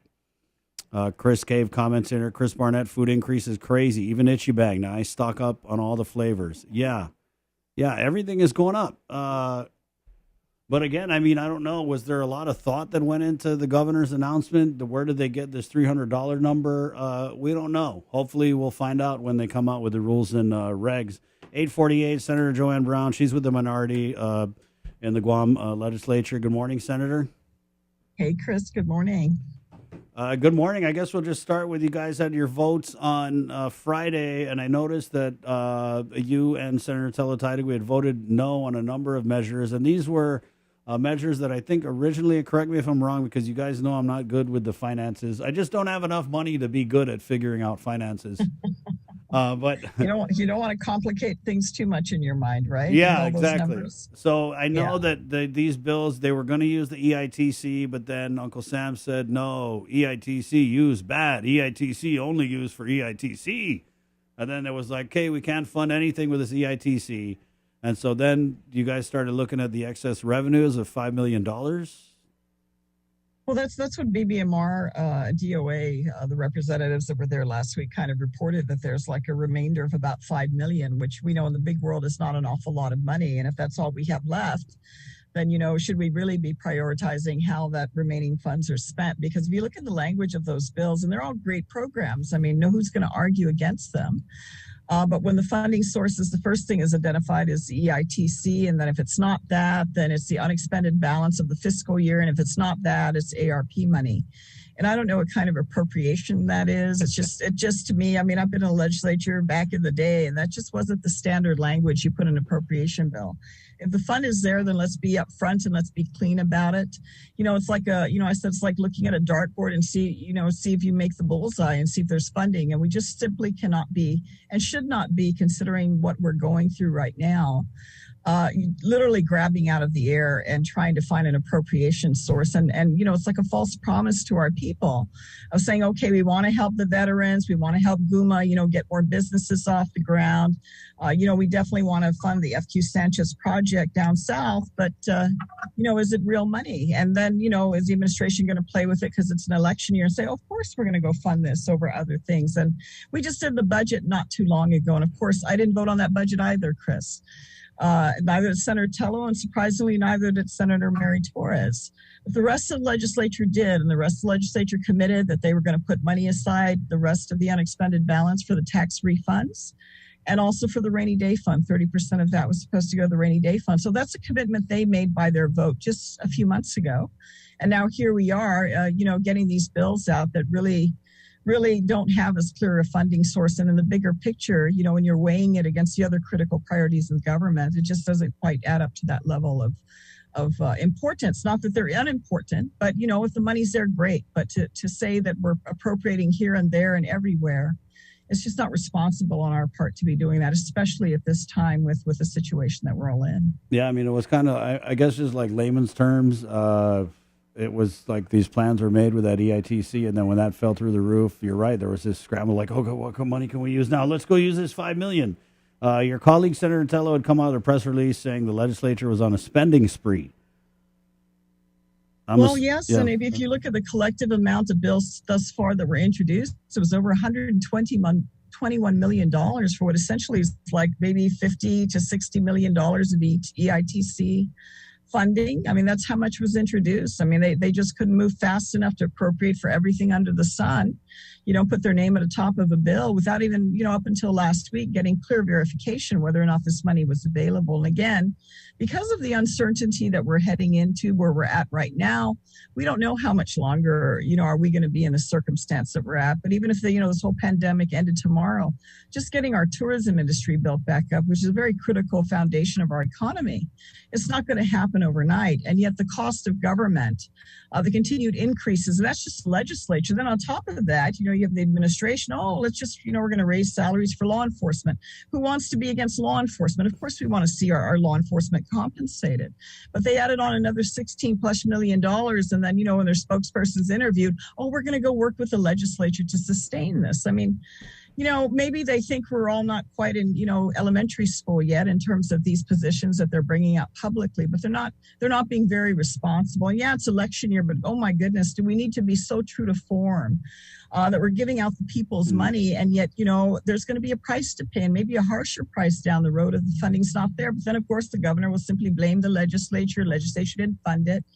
And what we have now is almost a government of one person, deciding who they're going to benefit without going through the proper process and making responsible decisions to make sure that the money can sustain itself at a time when our economy pretty much is not moving because of, we're going through this pandemic. And look at Tumon. Unless we're going to tell the tourism industry in Tumon they're not important. I mean, we're so dependent on them. And Chris, as I've said time and time again, we're living in an artificial economy. And as that federal dollar starts drying up, and we're already seeing signs of it, I mean, we're down to $5 million in local funds that we can appropriate. We're that faucet's trickling it's dripping right now. And then where are we going to be? And we can throw blame left and right, but at the end, who's going to suffer? It's going to be our people that are going to suffer with all these false promises that have been given to them. Yeah, I mean, it's scary, Senator Brown, because I kind of feel, and again, like I said, I don't know about the finances, but I feel like as a voter, I don't even know where the hell we are financially, because our government does things like, yeah, we can use this 60 million EITC, and then they appropriate all this money for all these great projects, and then it's like, oh, wait, we can't use that money for that? So I don't know. The governor, and you guys doing the budget and her holding the federal funds and not telling you guys, I just don't know where we're at. And that's the thing, too, Chris, with the federal money. I mean, a lot of that has been, that information has been forthcoming. Eventually we'll get the reports. But, a lot of the administration of the governor has been hoarding a lot of this money. I mean, I don't know if it's all going to come out this year because it's an election year.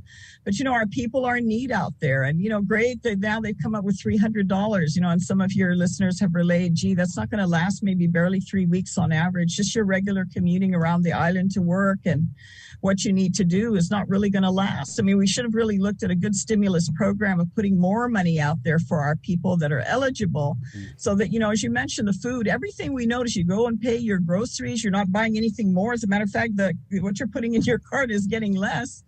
And yet the price definitely you're paying when you get to the cash register. Yeah.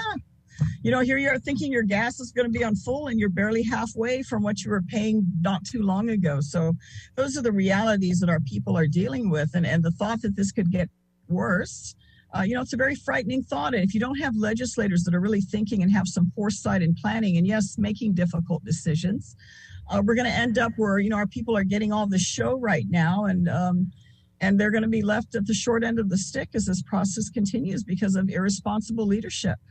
And that's a concern we need to address. I mean, it's concerning when you already can predict the actions and not in a good way as you see things happening right now. Well, let me predict the next action for you, Senator. I predict that this COLA bill, Senator Amanda Shelton's COLA bill, is going to pass at the legislature. And this is another example. I mean, and what you said about the law enforcement is right. When the governor comes out and gives law enforcement an 18% raise, and then after that you have her spokesman saying, oh, we're going to reconcile it. I mean, basically they're saying they're going to reconcile it after the fact and go visit the legislature and figure it out from there. When I'm thinking, like, you did it backwards. You should have went to the legislature and identified the funding and then maybe come out with a bill that, but I get that it's an election year and they want all the credit. But this COLA bill, it's again, I don't even know if there's a system or a chart or a formula that Senator Shelton's using, or is it just an arbitrary, hey, here's another $500 for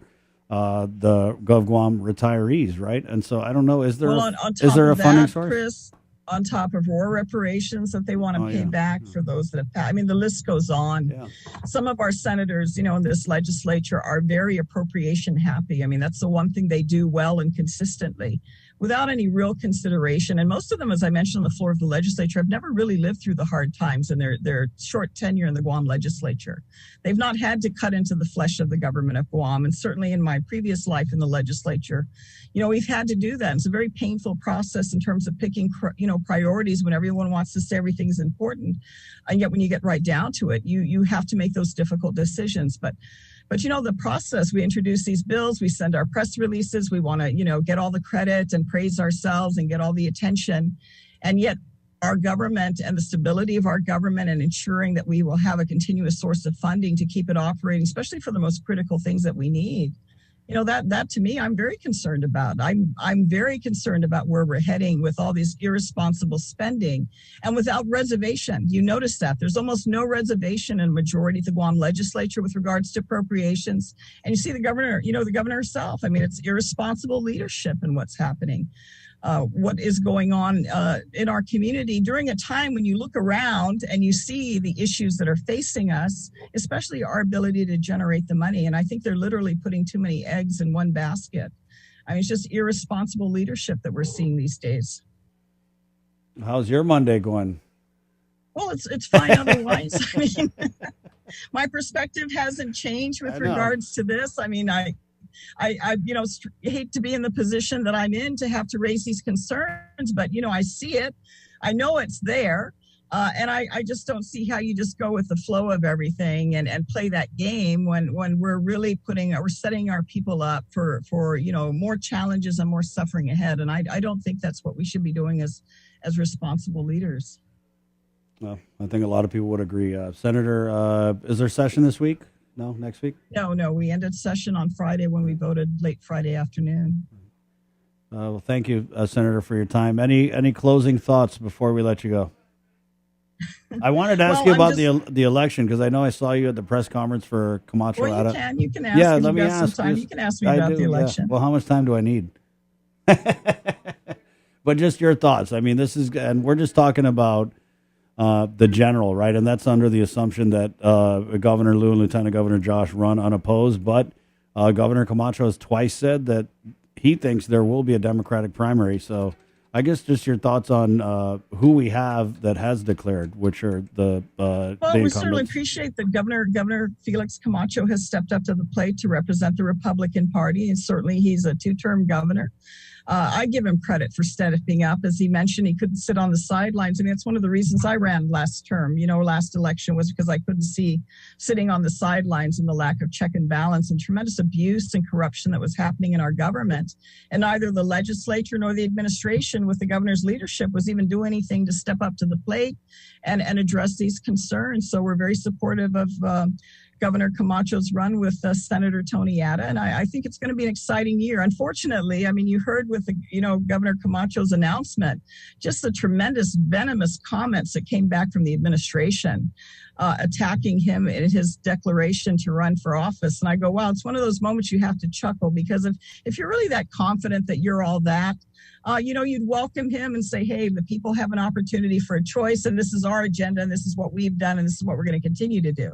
But to come out with this venomous remark and attack against him for running and, try to discredit his two-term administration, and then, continue to tout how great they are. That's just, what message is that sending to our people? It doesn't send me a very confident message. And in spite of all that they think they've built up in their treasure chest and the amount of people they think they've hired or done favors for, I mean, there's only a select few, Chris, when you get right down to it, that's really benefited from the leadership of this administration. Some of them tremendously have benefited, and others, even in their own camp, that have been left out in the cold. So it's going to be a very interesting election, challenging. Unfortunately, it's going to be very nasty. Ooh, but, I think Governor Camacho has set a very good tone, and it's just amazing. He just spoke last week, Tuesday, and made his announcement, and gosh, 48 hours later, all of a sudden, all these mandates have started to disappear. And we're like, wow, we wish they disappeared months ago. All of a sudden now it's a different tone out there, and we don't need to have, we've segregated our people for 7 or 8 months, and all of a sudden now we don't need to do that anymore. And, I think he had some very good points. When I was listening to him last Tuesday make his announcement with Senator Tony Atta about why he's running and the concern about the government's, essentially intruding on our private lives to the degree that it is. And we recognize this is a pandemic, and, we've been washing our hands and keeping our distance and do the things we need to do. But to the degree of control that has been exercised, the abuse of that control by our executive, by our current governor, I think he's raised some very good points that may some people think just apply to the pandemic, but I think overall could essentially apply to the leadership direction in government and the negative direction that we've seen with this administration and how they've abused the power, the abuse of power that they have had during this tenure, the last 4 years that they've been in office. I think it's interesting what you had said about what their response could have been, because you're absolutely right. I mean, but I think with the Democratic Party, they kind of like hit back. I don't know. I feel like they hit back 10 times as hard if they feel they've been slighted. But you're right. It could have been way different. They could have come out with something and said, hey, congratulations. Yeah, we look forward to running. And this would have given them an opportunity to highlight all the good work they believe that they've done. But, if indeed, as we're hearing that, Congressman Mike Nicholas is going to run, it's already like he's already, from hearing from the party leadership last week, it already sounded like, oh, they're not going to support anybody other than the current governor. And, rather than letting their own, Democratic members of the Democratic Party and the supporters, when they go into the polls, determine who they're going to vote for in the Democratic primary. So, it's already poisoned the water, so to speak. Before an announcement's even been made. So, again, that could be to their detriment. I think they might need to look and review their strategy on how they're projecting themselves, because sometimes the greed for power, Chris, sometimes comes out and it's not very pretty. It's pretty ugly, actually, when you think of it, when that's the main priority.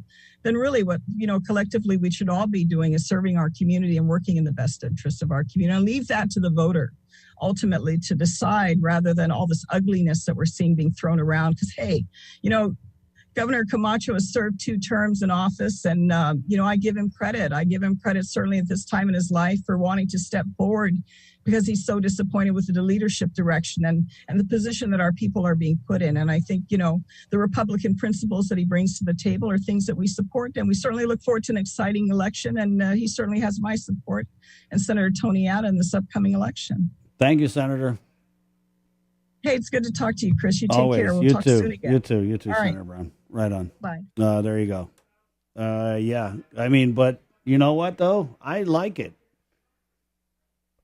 I like that the Democratic Party comes out with these crazy releases, like Mean Girls. It's real Mean Girls style, I like it because, well, it might be a little selfish, but it gives us something to talk about. You know what I mean? Guys, it's 9:04. We're going to go ahead and do Cover Me, which is brought to you by Burger King. We're almost in Big Fish country, the BK Big Fish, right? That's going to be my Lenten season go-to. You can even get it. Maybe you want to start practicing. Dry run, huh? Dry run. Go check out Burger King. Grab you some BK Big Fishes. They're proud to present this episode of Cover Me. Thank you, Joe, sir. Remember, the KUAM news team's got your 6 with their primetime newscast. My name is Chris, and this is Cover Me, brought to you by Burger King. Link fam, esta gupa, adios!